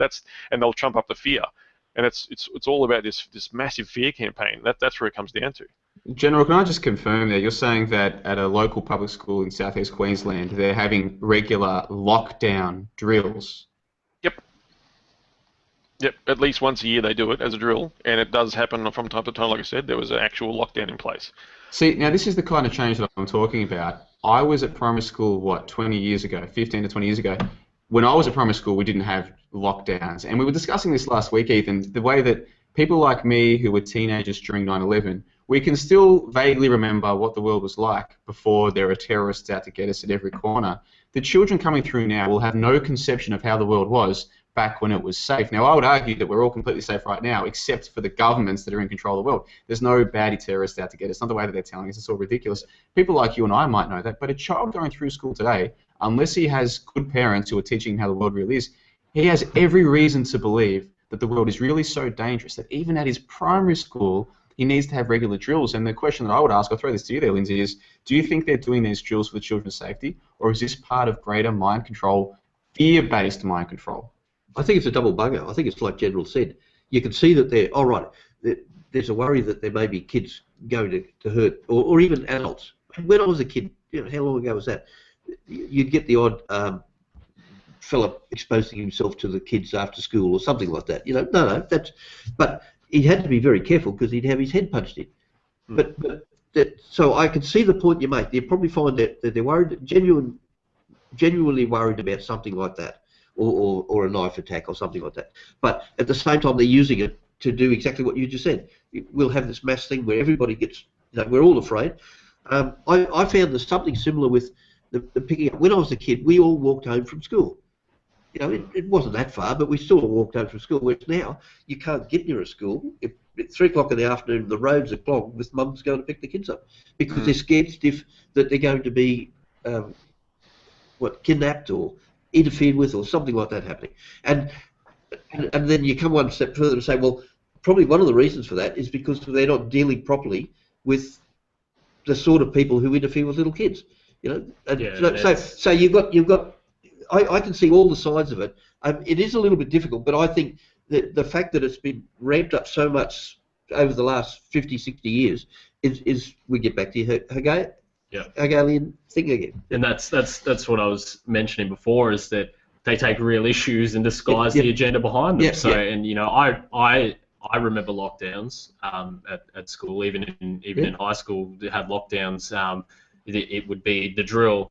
Lockdown, it could be for a fire, or it could be for someone in the school, you know what I mean, whatever the principals had told the teachers that day, at 2 p.m. there's going to be a mock lockdown. It's going to be because someone's in the school, so the alarm would go off, and then you'd have to get under the tables and lock the doors or whatever and stay there till the principal said the drill lockdown is over, something like that. And then you'd all come out again, or it would be a fire where everyone had to evacuate to the Oval and get checked. You know what I mean? It's just all of these mock sort of things, and it got to a point where it was just ridiculous. In my school, our lockdown tune was Waltzing Matilda, so it didn't make it even any better. Waltzing Matilda would go over, and everyone would scream and get under the desk, and it's a way to condition kids to be afraid of it. But even did they call these lockdowns, or did they call them fire drills? They called them lockdowns. Because when I was in school, we had fire drills, but we had a different word for it. Fire drill was the American term. We had a different word, but it had nothing to do with danger or lockdown. This term, the importance of it's so important that people understand the importance of language. Even if you can see through the language, a lot of people, language is the concept. That's the way that their mind works. So when you call it a lockdown, it is a lockdown. I want to read a few comments from the live chat. Of course, this topic we start off by talking about the direct link between principals and the police supposedly having a failure. Ancestral Reflection says, yes, Lindsay, it was an accident, wink, wink, nudge, nudge. So Ancestral saw through the article. Depopulation Agenda says that he had a lockdown in a library the other day. And again, I wonder, did they actually call it a lockdown? When did this terminology come into regular use? I would argue it's only been the last few years. This has not been the case for a long time. You were at school not so long ago, Ethan, but certainly it was after my time in primary school that they started using that word, because I didn't use it back when I was there. And Planetary Mirror, who's one of our listeners from California, I believe, he says that we just had a martial law drill, full-on militarized police closing down an entire neighborhood, searching for one criminal. Shit is getting outrageous. And it doesn't really matter whether it's California or Queensland or Auckland, New Zealand, or Calgary in Canada. This is going to happen more and more across the board. We're all in this together, which is one of the reasons why we're so happy to have all of the international listeners with us. We have to move on to the international topic, but before we do, General, do you have any final comments to make about everything that's come so far? I just wanted to say, with regards to that last issue we were talking about, is I think a good example is the Safety House campaign. Do you guys remember that when you were in school? Yeah, the Safety House campaign. Yellow Safety House, everyone, especially houses around the school, they had to go through a bit of rigmarole to be to able to get that on their letterbox or on their front door or whatever, but it was a little safety house, and if there was ever an issue, you could run into their home and you'd be safe.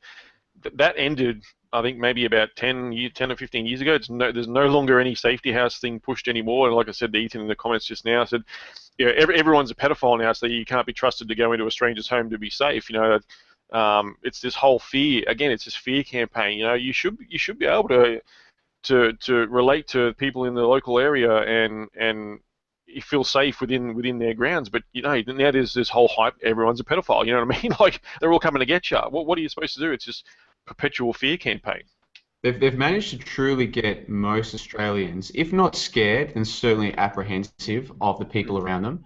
And I remember even when and again, this is how fast the change is happening, but even when I was a young child, there was still this sense of, hey, we all live in the same housing estate. It's worth getting together, having a barbecue every now and then, even if people weren't on good terms.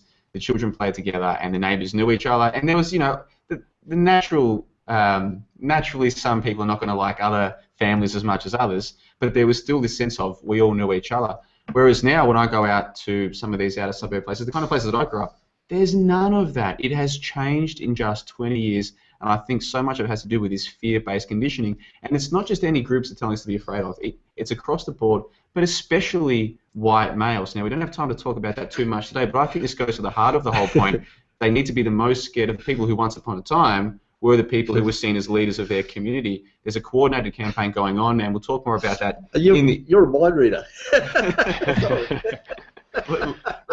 It's good to have you back in the studio, Lindsay, because I'm not saying that I believe in telekinesis or telepathy or anything like that, but when you're in the same room with people, it's easy to notice when we're thinking the same way. It's good to have you back. We need to move on. We've got one more topic for the domestic segment today, and that's to do with anti-bikie legislation passing the South Australian Parliament. Ethan, over to you. Yeah, thanks, John. I'll make this quick.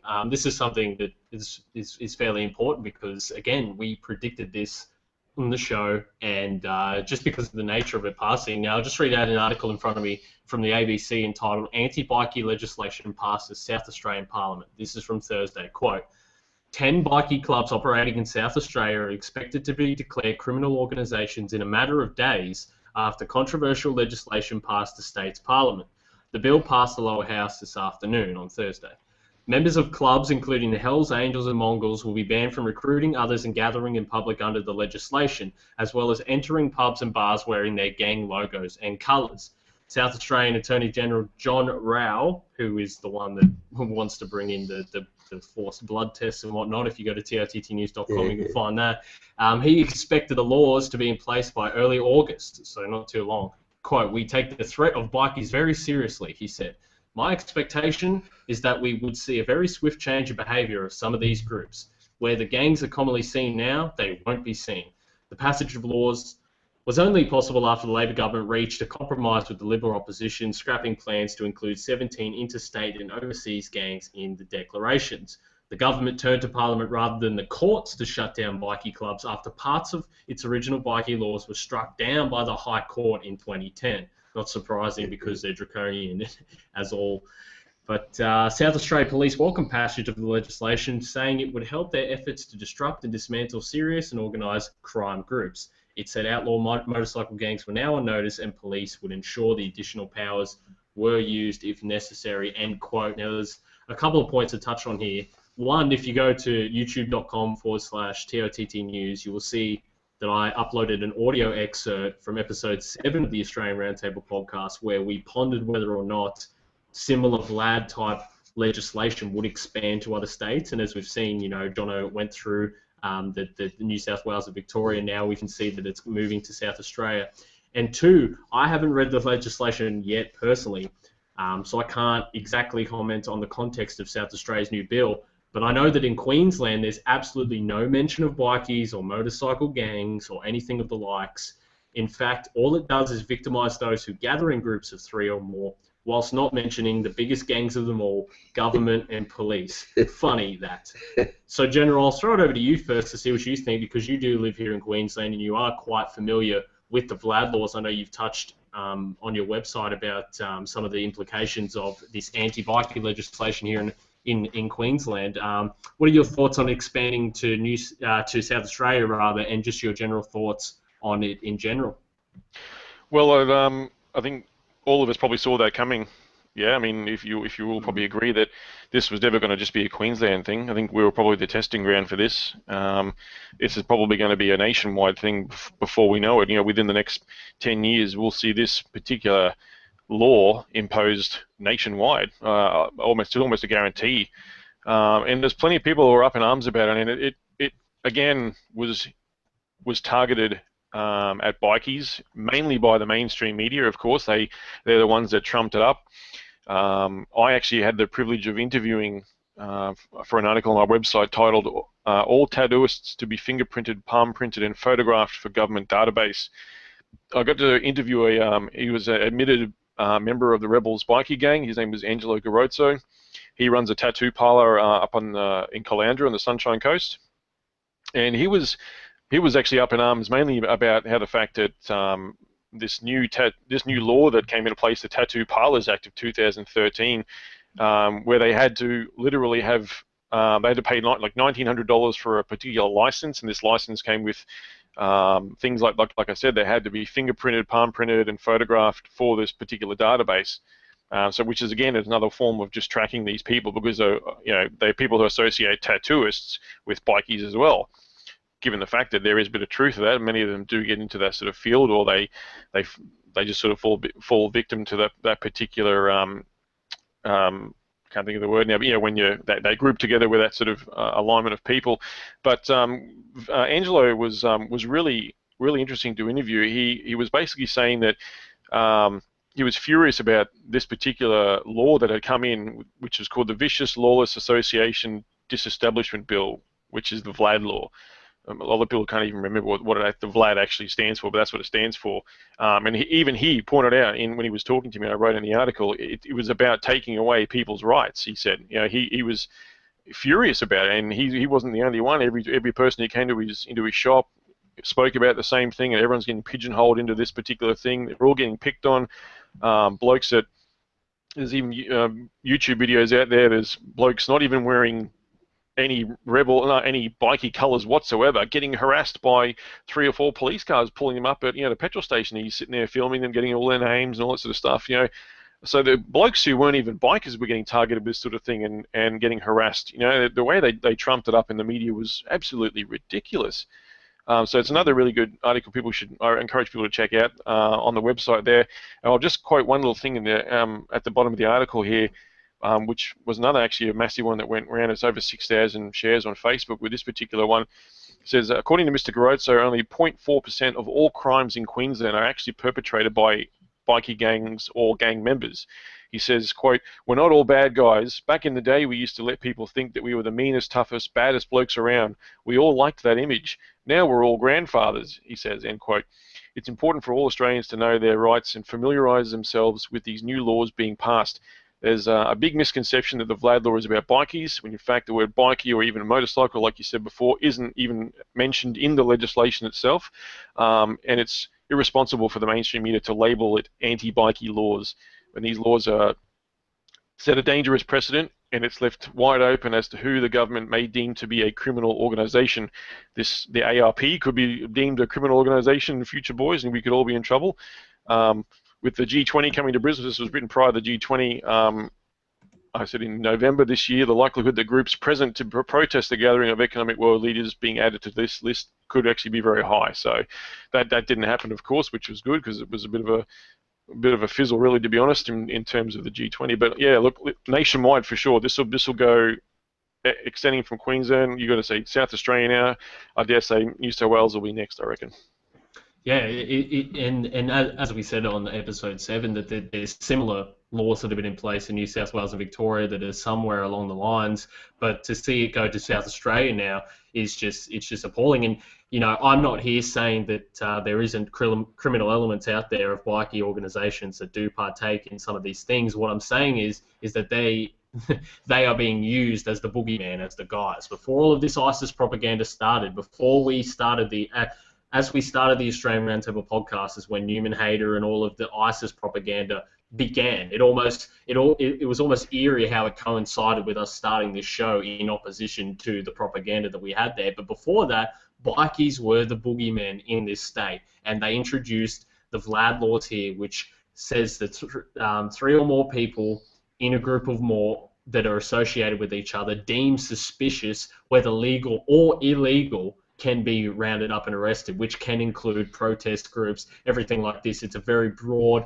statement that does not include bikies, does not include anything there. So I'm not here saying that there isn't elements of bikie groups out there that are criminals. What I'm saying is they're using this as a way to enforce more draconian laws to try and keep us off the streets from expressing our dissent, John. And you've already made the point, but it can't be made too often, and that is that the vicious, lawless AD, forgive me, that those laws didn't actually refer to bikies in them, did they? They didn't refer to bikies once. No. So when they say that these are anti-bikie laws, really these are anti-U laws. These are anti-association laws. Straight up and down, they just give it a nice sounding name for the mainstream media, knowing that most people will never dig any deeper than that. And I was listening just recently to an episode of Conspiracy Oz with Nick Raven down in New South Wales. His guest was Jeff Hodges, and again, I'll link to this at episode 43 on AusRoundtable.com. Now, Jeff Hodges is the man responsible for the No Tolls Party, and he himself is a recreational motorcycle rider. There are plenty of people who appreciate motorcycles who aren't bikies. Some of them even belong to motorcycle appreciation groups who will ride around together for fun, but they're not bikies. They've got no interest in bikiehood, if I can use that term. And he was saying that even he and his mates who just ride motorcycles recreationally, which they have every right to do, even they get harassed by police under the pretense of these flag laws. Such is the scope and power that they have. And you're quite right there, Ethan. We did predict that it would sweep the country. This is the point. It's easy for us to sit here and say, well, I'm not a bikie, so I don't care. Or if you're a Melbourne-based listener or a Perth listener, you can say, oh, well, that's happening in Queensland, I don't care. Or if we see the creeping police military state in the US, say, well, that's happening in America, but I don't care. Once you realize that this is happening all over, and the same people who control our government control the governments in these countries and in these states, once you understand that we're not all separate, that our government isn't distinct, the same people are running the show in every single place, if not on the planet, then certainly in the main Western countries, once you understand that, you can see that this affects us all. Lindsay, what say you? Yeah, I wanted to ask General, just again, what was that percentage of crime in Queensland that was attributable to bikies? This was actually quoted by Mr. Garoto himself, who had actually been doing a lot of research prior to me actually interviewing. Was 0.4% of all crimes in Queensland. Yeah. Okay, so on the grounds of 0.4% of crime was due to bikies, that was the so that was a trigger point. Yeah, that was a trigger point. Okay, so then we all said, God, we've got to stop these bikies. You know, do whatever you have to do to stop the bikies. So what they then did was brought in a law that stopped us. Did I get that right or not? So that's basically what you've been on about all the time, isn't it, in that article of yours? That's a perfect example of it. And it sounds familiar to an article that we brought up at the start of the show, a problem, reaction, solution, Hegelian dialectic in play once again. Big bad bikies are causing all the havoc around here. We need to bring in laws to stop them. Oh, the laws don't actually stop them. They stop you, but you won't notice because the solution, the agenda is already in place, John. And Ethan, in the live chat, we've got about 60 people listening live. In the live chat, they're saying that the fact that the three of us are in the studio right now means that we've just subjected ourselves to the flag laws. So, Lindsay, it's nice to have you here, but this might be the last time that we'll all be in jail together. We'll throw you there, Johnno and Maddox. We're coming towards the end of the show. We'll get into a general discussion in a moment, but just finalising on this topic of the anti-association laws, they're using bikers as a boogeyman. Any final thoughts for this particular topic? No, I think we've pretty much covered everything, but yeah, like I said, this will be similar laws, or it'll become like a national type federal law, I think, in the long term. That's where we're seeing this going. Good stuff. Well, we were going to go to an international segment and look at what's happening in Spain. We probably don't have enough time for that one today, and we try to keep the official show to 2 hours, but that does allow us about 15 or 20 minutes to just have a general discussion. We're fortunate enough to again have with us General Maddox of Real News Australia. We'll throw straight to you there, Mr. Maddox. Have you got any comments that you'd like to make in general about the state of Australia today? Any topics that have been bouncing around your mind lately? I think what we're doing in terms of trying to wake up fellow members of the public is right on par. I think this is the way things are going. You can feel it. You can just have that sense that people around you are starting to wake up. That not everyone is as asleep as we may think that they are. I think you always mention on your shows, which I listen to religiously, guys. You always do a fantastic job. But you always say, John, go and talk to people, or just sort of test the waters, have a conversation with just people in public. If you're waiting for a bus or you're sitting next to someone, then strike up a conversation and get a feel for where they are and their opinions on certain things. And I think you'll find that you probably have the same experience, that there are quite a lot of people out there who maybe they're not all the way awake to our sort of level, but they really have a dislike for the way things are being run. Like, we're sitting in this country, this is such a beautiful place, one of the best countries in the world, and yet it's being so poorly managed. You know what I mean? And people are aware of this, but they sort of lack the ability to do anything about it. That was all I sort of really had to say on any of that, mate. Well, one of the things that I refer to often is the ASH experiments, ASCH experiments. Again, I'll link to this at our website, AusRoundtable.com, so go and check it out for those who aren't aware. But I'm sure most of our regular listeners are aware because I talk about it all the time. The fact that if there's a group consensus, then studies tend to show that people will go with the group until there's even one dissenter. Even those who don't believe that the group is correct, they'll go along with it. They don't want to be the one to speak out. But if somebody else speaks out, all of a sudden, those people who can see that something's wrong, they feel empowered to speak out as well. And I like to think that we all have the best opportunity we could hope for to do that right now by hosting our own shows, by doing work like this, and slowly but surely, Mr. Maddox, I'm sorry, I keep referring to you as Mr. Maddox. I don't know whether to go with General or Lee. Just say General. General. We're starting to slowly build a bit of a network where someone like yourself, you're familiar with the Kraz files, Kraz is familiar with Mick Raven down there, Mick Raven's familiar with our show. We'd love to get these guys on this show at some point in the future, especially in our first season, which is slowly coming towards the end of our first 12 months doing this. There's starting to be a network that's building up, and I think, and I want your opinion on this, General, is it fair to say that as far as Australian genuine independent news goes, that this is the most exciting time that we've ever had to get involved? 100%, mate. And there's also blokes like Leon Petard at Fed Radio, he's been plugging away for years at this sort of stuff, with Resistance Media.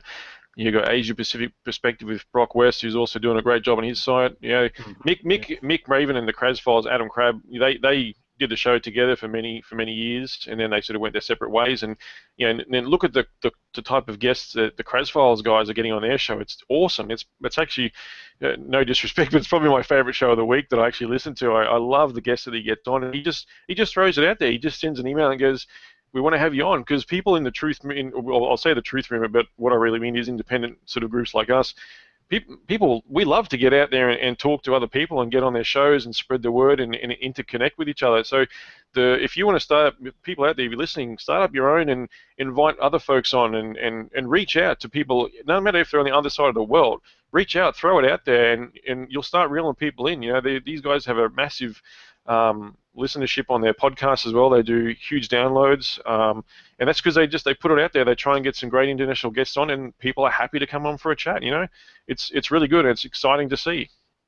You, in your interview with Mick Raven back in March, you touched on this at the start of the show as well, the fact that if people get in touch with you, even those who might not feel confident enough to write their own articles or to write their own blog pieces, you've said that publicly that if they get in touch with you, you'll be more than happy to help them try and fix up any articles they might want to write. You'll publish it to your site. There is an existing platform waiting for people who want to get involved. And I'd love to get your opinion on this, General. Do you think with some people there's still this trepidation of, if I actually do start getting active, then maybe they'll come for me? And this is something that I'm trying to break down, because I see this in the so-called alternative media often.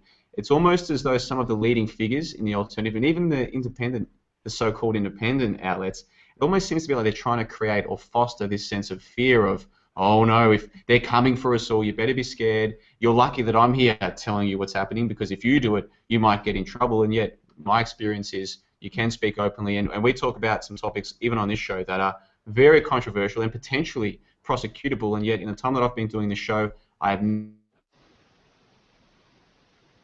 or anything other than from a small, very tiny segment of other so-called truthers. But as far as the wider community goes in the government, you can speak openly for the time being. You shouldn't be scared. And one of the things I'm trying to do is to encourage people to get over that slight trepidation they might have. Nothing bad will happen to you. General, what say you? 100%, mate. Yeah, I didn't even think of that in the beginning. I never thought to myself, oh, I'm going to get in trouble for expressing these views. I had no fear whatsoever. I was, to be honest, I was kind of like Lindsay. I was just so fed up with shit that's going on at the moment, to use the language, but I thought, I can't stand this anymore. I've got to do something about it, and that was what spurred me on to do it. It wasn't maybe I shouldn't say something bad about the government, or maybe I shouldn't do this. It was like, I've got to get this out there. There's people who agree with me. I know they do. They've got to be out there somewhere. Let's just start talking about it. So again, if there's folks out there listening, like Johnno said, please get in touch with me. My email address. You can contact me through the website realnewsaustralia.com. If you want to get an article out there, you may have written it years ago, or maybe you're not sure how to write it, or you want me to even touch it up for you. I'm happy to do that. Send it through. I'll publish your stuff for you. It's all good. Like Johnno said, this is a platform sitting here waiting to go, very much like Tot News is. We have these news platforms waiting for articles to be published. I can't write everything myself, and I really, really try not to actually. There's blokes like Mick Raven who do it already, but they'll share things in the mainstream media that they think you should be looking at, or they find very interesting, or is leading down a particular path. I'd rather not publish mainstream stuff, but publish independent news and people who are writing for themselves, or other editorials as well. That's what I would rather focus on, is independent media rather than republishing new stuff. Fair enough if you want to link to it within an article, put your own spin on it. But yeah, look, platform sitting here waiting to be used. Please come on board. Yeah, well said. There's a couple other questions I wanted to ask you, General, but just sticking on this basic topic of people getting their voices out there, Lindsay, we can't say it enough, not just how beneficial it can be for others if they like the info you put out, but how beneficial it is for us. The amount of research that you and I are now doing, especially on Sunday mornings, Saturday nights, getting ready for the show, it forces us to be across more topics, to do more in-depth research. I can say, from my perspective, this show's been through for me because it's forced me to put more time and effort into proper depth research. There's so much information out there that you can find yourself one day looking into one topic, and then 4 hours later you've found all this interesting stuff, but how deep has your real understanding gone? Whereas when you're trying to put together a segment for a show, you feel like you really have to get to the bottom of something to present something to listeners, and you benefit from it. I couldn't agree more. Yeah, and particularly for me, I mean, I see you fellas, because you're young, your memory's like that, whereas I struggle. I've really got to go over things, every 6 months or a year or whatever, otherwise they go down the memory hole. And that's one of the things about this show that has been really good for me, because it makes me rehash stuff all the time. I've got to go back to my reference books, just check, was that right? Yeah, okay. So yeah, for me, it's made my life a huge difference to my life at the moment, because it gives you a purpose to get on with it, and I'm feeling very positive about it. We were talking the other day about this and saying, well, there are a lot of people out there who are negative and thinking, well, it's not going to change in my lifetime, but I don't care if it changes in my lifetime. I'm at the point where I'm thinking more generations now. I mean, it's taken them generations to screw us. It's going to take us probably more than that to get it back, but we will, because there are more and more people coming on side. If that makes the analogy that I make, Lindsay, is to a game of cricket. Even if you're a batsman who knows his team's going to get bowled out, it doesn't mean that you go and get yourself out. You still do the right thing. Only a gutless wonder would say, well, my team's losing, so I'm not going to care anymore. You still do your best, and even if you believe that the New World Order, or call them whatever you want, are destined to succeed in their play, even if you believe that, that's no reason for you to sit on the sidelines and let it happen.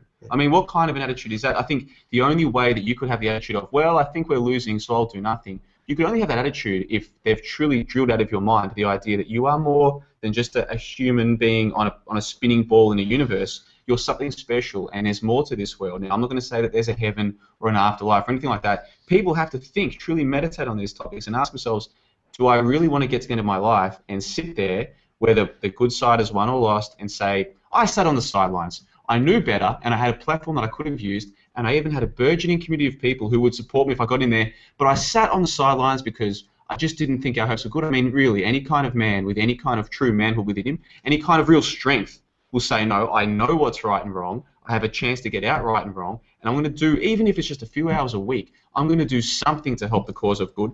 To me, that's what a real man is. Ethan, what say you? Absolutely, Johnno. Couldn't have said it better. And for me, my personal experience with this show was, before it started, I was very burned out. I was very, you reach points where you go up and down, and Australian alternative media had just reached a stale point. It was too hard just for individuals with their individual sites to just do anything, you know what I mean, with jobs outside, with everything to do outside. And meeting Johnno that day, getting involved with this show really re-energized me. And that's the sort of thing that I want to encourage other people to do, is find people in your local community. Even if you don't start a show together, find people that you can be friends with and you can gather with. Your children can play with each other. All of these things. Find people, meetup.com, all of these groups. Find people in your community, because it will re-energize you. If you feel alone, if you feel burnt out, it will re-energize you to find more people. And in terms of the platform, just having another person to push me to research, as you mentioned, every Sunday researching, having to be on top of my knowledge and trying to improve my speaking skills. All of these things just from 2 people have inspired me. So imagine if you could have more people, if we could build this, it is, Johnny, you're very right. This is the most exciting time in Australian alternative media, most exciting time to be alive. And this is a perfect example from my personal story of that. And there are synergies in this with the working on the ground and working on the air. By working on the air, you can meet people in real life. Obviously, you have known General Maddox for a while, but just at that anti-vaccination protest, or the vaccination rights protest a month or 2 ago, you met General Maddox in the person. You did a video together. It was a terrific video. But also, listeners can get in touch with you right now. We're lucky enough to have with us in the live audience a beautiful young lady who met us through the show. You will meet real-life people through doing this, so you can get a synergy going where you're trying to meet people on the ground. Maybe you can get them on the air. People will find you on the air. Then you can meet them in the ground. What an amazing tool we have at our disposal, General Lee Maddox. And I'm sure you've been doing this yourself, meeting people from the air on the ground. Yeah, definitely. Like I said, I've met through Mick Raven. I've met a close sort of friend of his who also does podcasts, which I'm pretty sure Ethan has been on as well, which is Jamel Bookaboo. Jamel puts his own little podcast out there and reaches people as well. And look, the knowledge that you guys bring to the table, mate, you guys blow me away. I literally in awe. And from my heart to yours, I thank you guys for doing it. I really do, and I really mean that, because you guys do a fantastic job each week, and you're incredibly well read on so many issues that I actually only wish I could have the time to research and to cover. So look, keep doing it, keep up the great work, and I really hope that we can obviously work together in future as well, and keep. It's just about doing something. I think if everyone out there just does one thing, even if you're on Facebook or whatever, you just share the link to this show. I try and remember to do it every week. I think Ethan or someone will pop it up on Facebook, and please catch the show coming up. And if I'm on, or if I have the time to do it, I'll get on there. And share the show. Get on there. I'll do it for the Kraz Files, and for Mick, I'll always reblog their or repost their shows and links to it on Facebook and so forth. Look, it's a demonic platform, but look, you can't deny that it reaches a lot of people. So that's why I sort of encourage people doing it. But if everyone just does something, share the show, get it out there and talk to people, and you'd be surprised the effect that it has. You really would. Yeah, and Enchanted Lisa in the live chat says that she met you, Lee, at the No Jab, No Pay, No Way protest. Another classic example of people using this platform to meet people on the ground. And there are a number of people out there in the so-called truth movement who will accuse other people of being this way motivated or that way motivated or what have you.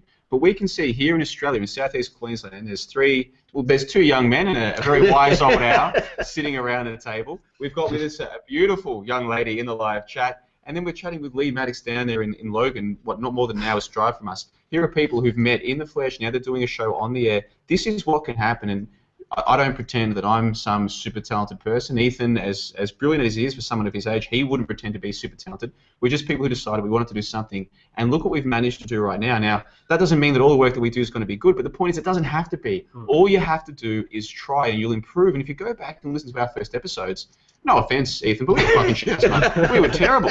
I went back and listened the other day, and I was like, wow. But over time, you get better. The same with you, Lindsay. When we first started doing the shows, you had all these newspaper clippings, and you just didn't know what was going on. But you've gotten better, and here you are, and you've printed off. I can see you've printed off these articles. You've got your highlight text around, and aren't you the professional? This is what happens with practice. You get better. In general, I'm sure you'd agree that you'll always start off rusty, but once you get into it, you'll just naturally improve. Yeah, well, I mean, I was at the point where I was actually I was breaching mainstream radio. I was I had a regular 10, 15-minute guest spot with Gold FM on the Gold Coast with their Talking Back the Night segment. unfortunately, that did come to an end because a lot of the things we were talking about was just a bit too real for the audience, even though, and not too real for the audience, but too real for the producers and so forth. And unfortunately, Christian Argenti, the host, he first up to me and said, "Yeah, look, we can't have you on anymore. They're not letting you're not allowed to come on. Unfortunately, they won't. We just can't cover the topics that you're talking about." And when I first got into this blog, and this is actually a nationally syndicated radio show too, by the way, so it was awesome. I was getting out and reaching a lot of people, which was great. But he sort of first up to me when I first got in touch with him, and that's all it took. I had a mate of mine say, "Oh, there's a great talkback show, you should try and get on there." I just sent the bloke an email and said, "Here's our website, do you want me to come on and have a chat?" And he called me like within about 2 weeks and said, "Oh my God, I'd love to have you on. Let's get a regular thing going." And I said, we currently have this news.com.au going on here, and he just talks about rubbish and Kardashian bullshit. And he goes, "I'm just over it. It's not news." He goes, "I want someone talking about real issues." And I said, "Mate, you're preaching to the choir. Let's do it." And we got a few. I actually got those videos up, not all of them, but I've got quite a few of those up on one of the YouTube channel as well, Real News Australia on YouTube. You can actually listen to those. So for anyone out there listening, yeah, please jump on and listen to it. But that's all it takes. Just get out there and talk to people, and you'd be surprised who you can reach. And that's an important thing that I want to try, within the coming thing with, flyers and trying to get on local radio, trying to get on 4ZZZ, trying to make connections, and we can't stress it enough. If you don't want to start your own platform, if you don't want to do it, the best thing you can do to help us is spread our links, is to tell your friends and family about it, to spread our episodes, make your own archives, all of these things, because it only takes everyone doing a small thing. No one could do everything, but everyone could do something, and that's the most important thing. And that's if you're trying to support independent media, which obviously is much appreciated. The broader question of getting people to ask themselves why they believe in mainstream media. We had, for a special guest on episode 17, so going back a couple of months now, PK down there in Melbourne, and he made the point that even if he's waiting in a fish and chip shop, if they've got the TV on while he's waiting for his chips to cook, if a mainstream news article comes on, he'll just yell out loudly, "What a load of bullshit!" Just to put the idea in people's minds, like, what? There's people out there who think this is all nonsense, and there are studies out there that show that someone, if they believe a certain thing, they have to hear an opposing view to it a number of times before they'll start to even question it. So it might be that PK says this is nonsense loudly in the fish and chip shop. It might be that a week later they bump into you when they're doing the checkout at the supermarket, and you say to them while they're scanning your things, "Hey, what did you think of that thing in the paper? It seems like nonsense to me." You don't have to get them to agree with you at the time. All you're doing is planting seeds. And I would like to think that when I'm talking to people out there, I'm not trying to change their minds. All I'm trying to do is to plant a seed of, hey, is it worth questioning what you're being told? Lindsay? Yeah, no, I agree entirely. Yeah, I was just smiling because I remember that PK in the fish and chips. That was a good show. Yeah.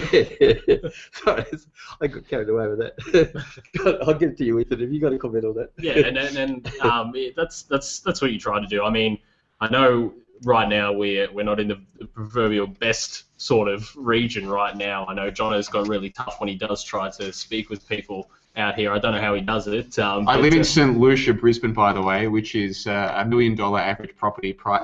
By the way, for anyone who's wondering, no, I don't afford to live here from CIA payments. I spend half of my money on rent, and it's a beautiful part of town, Ethan. I don't know why you're always criticising it. It is beautiful, but I've watched the city just degenerate over time. The city used to be, and it's tough. It's tough. On a more serious note, I was coming in on the bus here today, and I was just watching out the window, and Brisbane never used to be like this for a number of reasons, for a number of different avenues. It never used to be the way that it is today, and it's sad when you see it happen in front of you, it decline and happen in front of you. But the positive to spin out of that is that more and more people are becoming awake, and especially outside of the cities where the people are doing it tough. They don't live in $1 million houses like there are around here and doing well for themselves with silver spoons, as most of these people that you encounter do have. In the rural regions, these people are feeling it, and there's people out there that are fed up. There are people out there that have anger, but it's not being directed in the right place. They're upset, they're angry, they're trapped, they don't know what to do, but they don't know who to blame. All they're doing is blaming Abbott. All they're doing is blaming the government. If we can just reach these people and try to direct them in the right sort of way, Australia has a great chance of just snowballing with the information that we do have, because people are fed up, and that's the positive thing about Australian alternative media is we're reaching more and more people every day. And we should be excited. We've said it so many times. We'll say it again. This is an exciting time to be alive if you have the right outset. And someone in the live chat, they quoted George Carlin as saying that in every, you show me someone who's cynical, and I'll simply show you an idealist who's been frustrated, or something like this. And it is natural, if you want to see the best in the world and you want to see the best of your fellow brothers and sisters on this planet, that when you see the world the way it is, it's very easy to become cynical. But it's just as easy to get out of the cynicism. And, you know, it's natural to go through periods of peaks and troughs. And sometimes you look around and you just think, hey, what hope do these people have? They're clueless. It's natural to go through those peaks and troughs. But the beauty of slowly building up an informal network of people like this is when you're going through one of those phases of wondering why you bother, there's other people out there doing their shows. You can tune in, you can remember, hold on, that's why I love doing this, because there are people who can see, and even if we disagree on this issue or that issue, we both understand we've got a common enemy, and that enemy would be very easy to disrupt.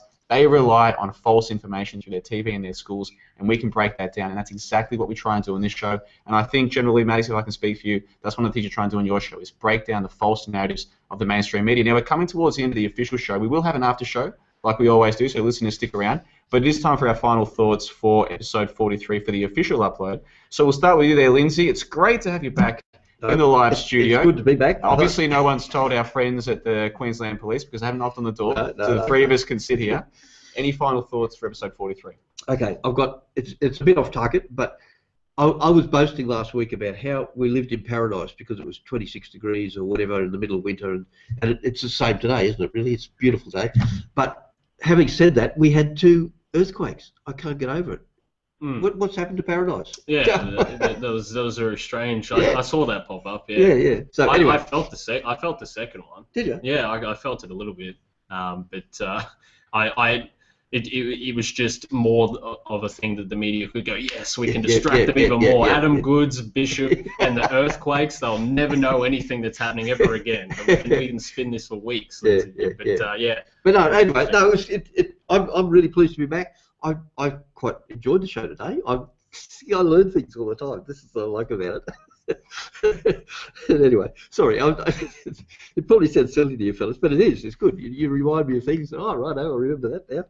So that's really good. Yeah. Well, it's good to have you back on board, mate. Okay, and hopefully we can do this more often, get you into the live show. Obviously, you're sometimes predisposed, but it's always good to have you back, mate. And can I make one more comment? It's really enjoyable to have a guest on too. No, it really is. Yeah, I think it sort of livens it up a bit, and you get a bit of extra opinion, different opinion. Yeah. No, so sorry, I'm not trying to pee in your pocket, General, but it really was. I think it makes a big difference to our show. Oh, without a doubt. Ethan, we'll go to you there, mate. Episode 43 on the 2nd of August. Any final thoughts for the official upload? Just want to thank everyone for tuning in. Obviously, thanks to General Maddox for joining us. Lindsay, we will have some exciting guests coming up in the future, so hopefully people can stay tuned for that. Get some in the future, which we can announce as it goes on with promo videos again and whatnot. It's good to have you back here. It really is a different sort of vibe. It really is a different sort of feel when you're all together in the studio. I mean, we've been doing it over Hangout for the last 4 weeks or so. You know what I mean? I haven't been able to make it up. You obviously have been predisposed. And even when it's Johnno and myself, there is a difference having us all three here in the studio again. It was a very uplifting, inspiring show, and that was always what we wanted to do with the show, was to uplift and to inspire people in any way from the information that we take. Another point is, do get in touch with TOTT News or Real News Australia if you do want to write something. If you check the About section on tottnews.com, you can find everything about doing an article. I'll help you through it. It's even paid work for the views that you'll get. I'll pay you out of my own pocket if you want to contribute to the website with articles about any sort of topic, and you can get through Real News Australia, contact Real News Australia as well. We need more people doing this. We need more people writing articles, because don't complain that we're not putting things up if no one wants to help. Okay, I'm amazed by that. I've never heard that before. So I don't have to be doing this for nothing. I can be coming to you and getting Lindsay. Lindsay will be sending me broke. I've seen his agendas. It'd be tantamount to child labour wages, wouldn't it? Yes, that's right. Yeah, tantamount to child labour wages. Just blame inflation. Anyway, sorry, that's. And just a final thought. 4 p.m. radfm.com. Catch the Australian Roundtable. I'm going to try and throw in a little bit of like extra segments or something per week there to try and encourage people to go listen to radfm.com. We're on radfm.com Fridays from 4 p.m. I'll throw in extra things if you want a little bit of extra content to entice you to go there, so it's not the same thing you've listened to today. Check us out on there, and thanks everyone for watching. We'll see you next week. Terrific stuff. Well, we've been so fortunate to have you on board with us today, General Lee Maddox. So I've been going through some of your back catalogue to become more familiar with your work because you're a guest today, and the main thing that sticks out is you wearing that lovely suave suit at the No Jab, No Pay, No Way anti-vaccination rallies. I think you look the part, so I'm hoping that over time we can build you up and you can be one of the leading people in this movement because you do look like a very handsome young man. I do recommend people go and check you out there at Real News Australia. General Lee Maddox, any final thoughts for episode 32 of the ARP? Well, I mean, if everyone could see that my face is really red right now, then just blushing a bit there. No, I appreciate that. And that's the look I try to put across too. Is maybe it might come off a little bit better with the viewers. You know, if I had a suit jacket on or something and covering this as a news thing. Maybe I shouldn't have been wearing the sunglasses, but it was warm and bright that day. But it was a great event and good to be there and great to meet Ethan finally too. You know, we correspond now and again, but always good to actually physically meet someone. You know, I met Lisa that day too, Lisa Weckert, who's probably listening now, and a few other good folks here as well. Andy Soames, and he's another avid listener and follower from some of the websites. One thing I did want to mention, I didn't get a chance to mention earlier, was just in regards to education and so forth. And things are going pretty well here in Australia in terms of education and stuff. It is definitely sliding in a certain trend towards the negative side of things. But we're definitely better off here than we are in places like the United States. I can tell you first-hand knowledge with regards to the type of thing that they're subjected to over there and how controlled it is. I have a friend who is a primary school teacher in the States in Houston, in Texas, and I had the pleasure of speaking to her recently when she came to Australia, and she told me that the education department, the Board of Education, sends out a world map to all the schools in the country, right? Now, this world map had to go above the whiteboard or the chalkboard in every classroom, and she put this thing up and she took one look at it and went, "This map is wrong." And she took it down and she went and bought another one from out of her own pocket and put it up that was actually a correct map. And then she was told no, you can't have that one. You've got to put the one that's been approved by the Board of Education. She said, "Well, look at it." And she goes, "You tell me what's wrong with it." And they couldn't see anything wrong with it. And she compared the two even side by side, and they failed to even point out what the difference was. And I said, "What was the difference?" She said, "They had the United States twice the size of what it should have been in the center of the map, and even had the equator running through the middle of it." And she said, "This is what we were told to put up in school, that America is number one, nothing else matters. Here's your focus." You know what I mean? This is why they know nothing of the outside world, these poor people, and this is what the kids had to have as their map. You know, this is the type of thing they're dealing with overseas. I mean, it's not that bad now here in Australia, but it's definitely sliding that in these sort of ways. I really hope it doesn't get that bad, but that was one thing I sort of wanted to bring up a little bit earlier. I didn't get a chance to, so sorry for waffling on a bit there. Thanks for having me on. It's been awesome coming on board, and look, if you're ever struggling for a guest, I'd love to come on any other time as well. Just, let me know and I can jump on board for a chat. I've always got my 2 cents to put in. Hoping to pump out a few more articles with whatever's coming up as long as time permits. But again, if there's anyone out there who wants to write an article or wants a bit of help, or send it through to Ethan or I, and we'll collaborate and share it and get it out there for you guys. Thanks. Well, General, I'm sure I speak for all of us when I say that you're always welcome on the show. So you just hit us up and we'll get you on board. Google Hangout is a pretty easy platform to use once you know what you're doing, and it's always nice to have a guest on board. And the live audience seems to be a big fan of yours, mate. So thanks again for joining us. Just final thoughts from me. At AusRoundtable.com, again, we provide links to all of the articles that we discuss. I'll also provide links to a few other resources that people might want to check out. I'll provide a link to an interview between General Lee Maddox and Mick Raven on Conspiracy Oz back in March. Terrific interview. I'm sure many of our listeners already do listen to Mick Raven, but for those who don't, check him out. He's down there in New South Wales. He does an independent podcast, just 1 hour a week. I think he used to do another half-hour show during the week. I'm not sure if he still does that, but another independent voice. He's doing it by himself, doing a terrific job, and it's another point of focus. Some of the topics that we look at, he doesn't really look at. Some of the topics that we don't spend much time on, he does. The more you listen to, the more you can take in, and then you make up your own mind as to what you want to hear and what you don't. I'll also link to an interview with the Kraz files we mentioned before from two companies, Three's a Crowd, an interview that he did with Kyle Hunt of Renegade Broadcasting there in the United States. Now, many of our listeners know that I'm a big fan of Kyle Hunt and Renegade Broadcasting, and there are Australians who are now networking with other people doing their own work around the world. So if you've got some time during the week, listen to the interview with Johnno, Maddox and Mick Raven, and with the Kraz files and Kyle Hunt. Like we've said so many times during this show, you can be part of it as well. So if you have any interest in writing an article or even being on a show like this, just get in touch with Johnno Maddox, get in touch with Ethan Nash of TOT News, get in touch with John LeBon, get in touch even with Lindsay, who I'm trying to set a website up for. It's like teaching an old dog new tricks, but we'll get there. I want to thank all the listeners for coming out. We are about to go to the unofficial after show, which is generally where most of the fun is had, and we might even get on board if the listeners give us enough support. We might get on old Mesmatic onto the after show. We'll see how she feels about that. But for the official show on August 2, episode 43, special guest Johnno and Maddox, I want to thank the listeners for tuning in, either live or on delay or on MP3 on AusRoundtable.com. We'll see you guys at Brisbane time, 3 p.m. next week on Sunday. But for episode 43, it's time to wrap it up. Take care.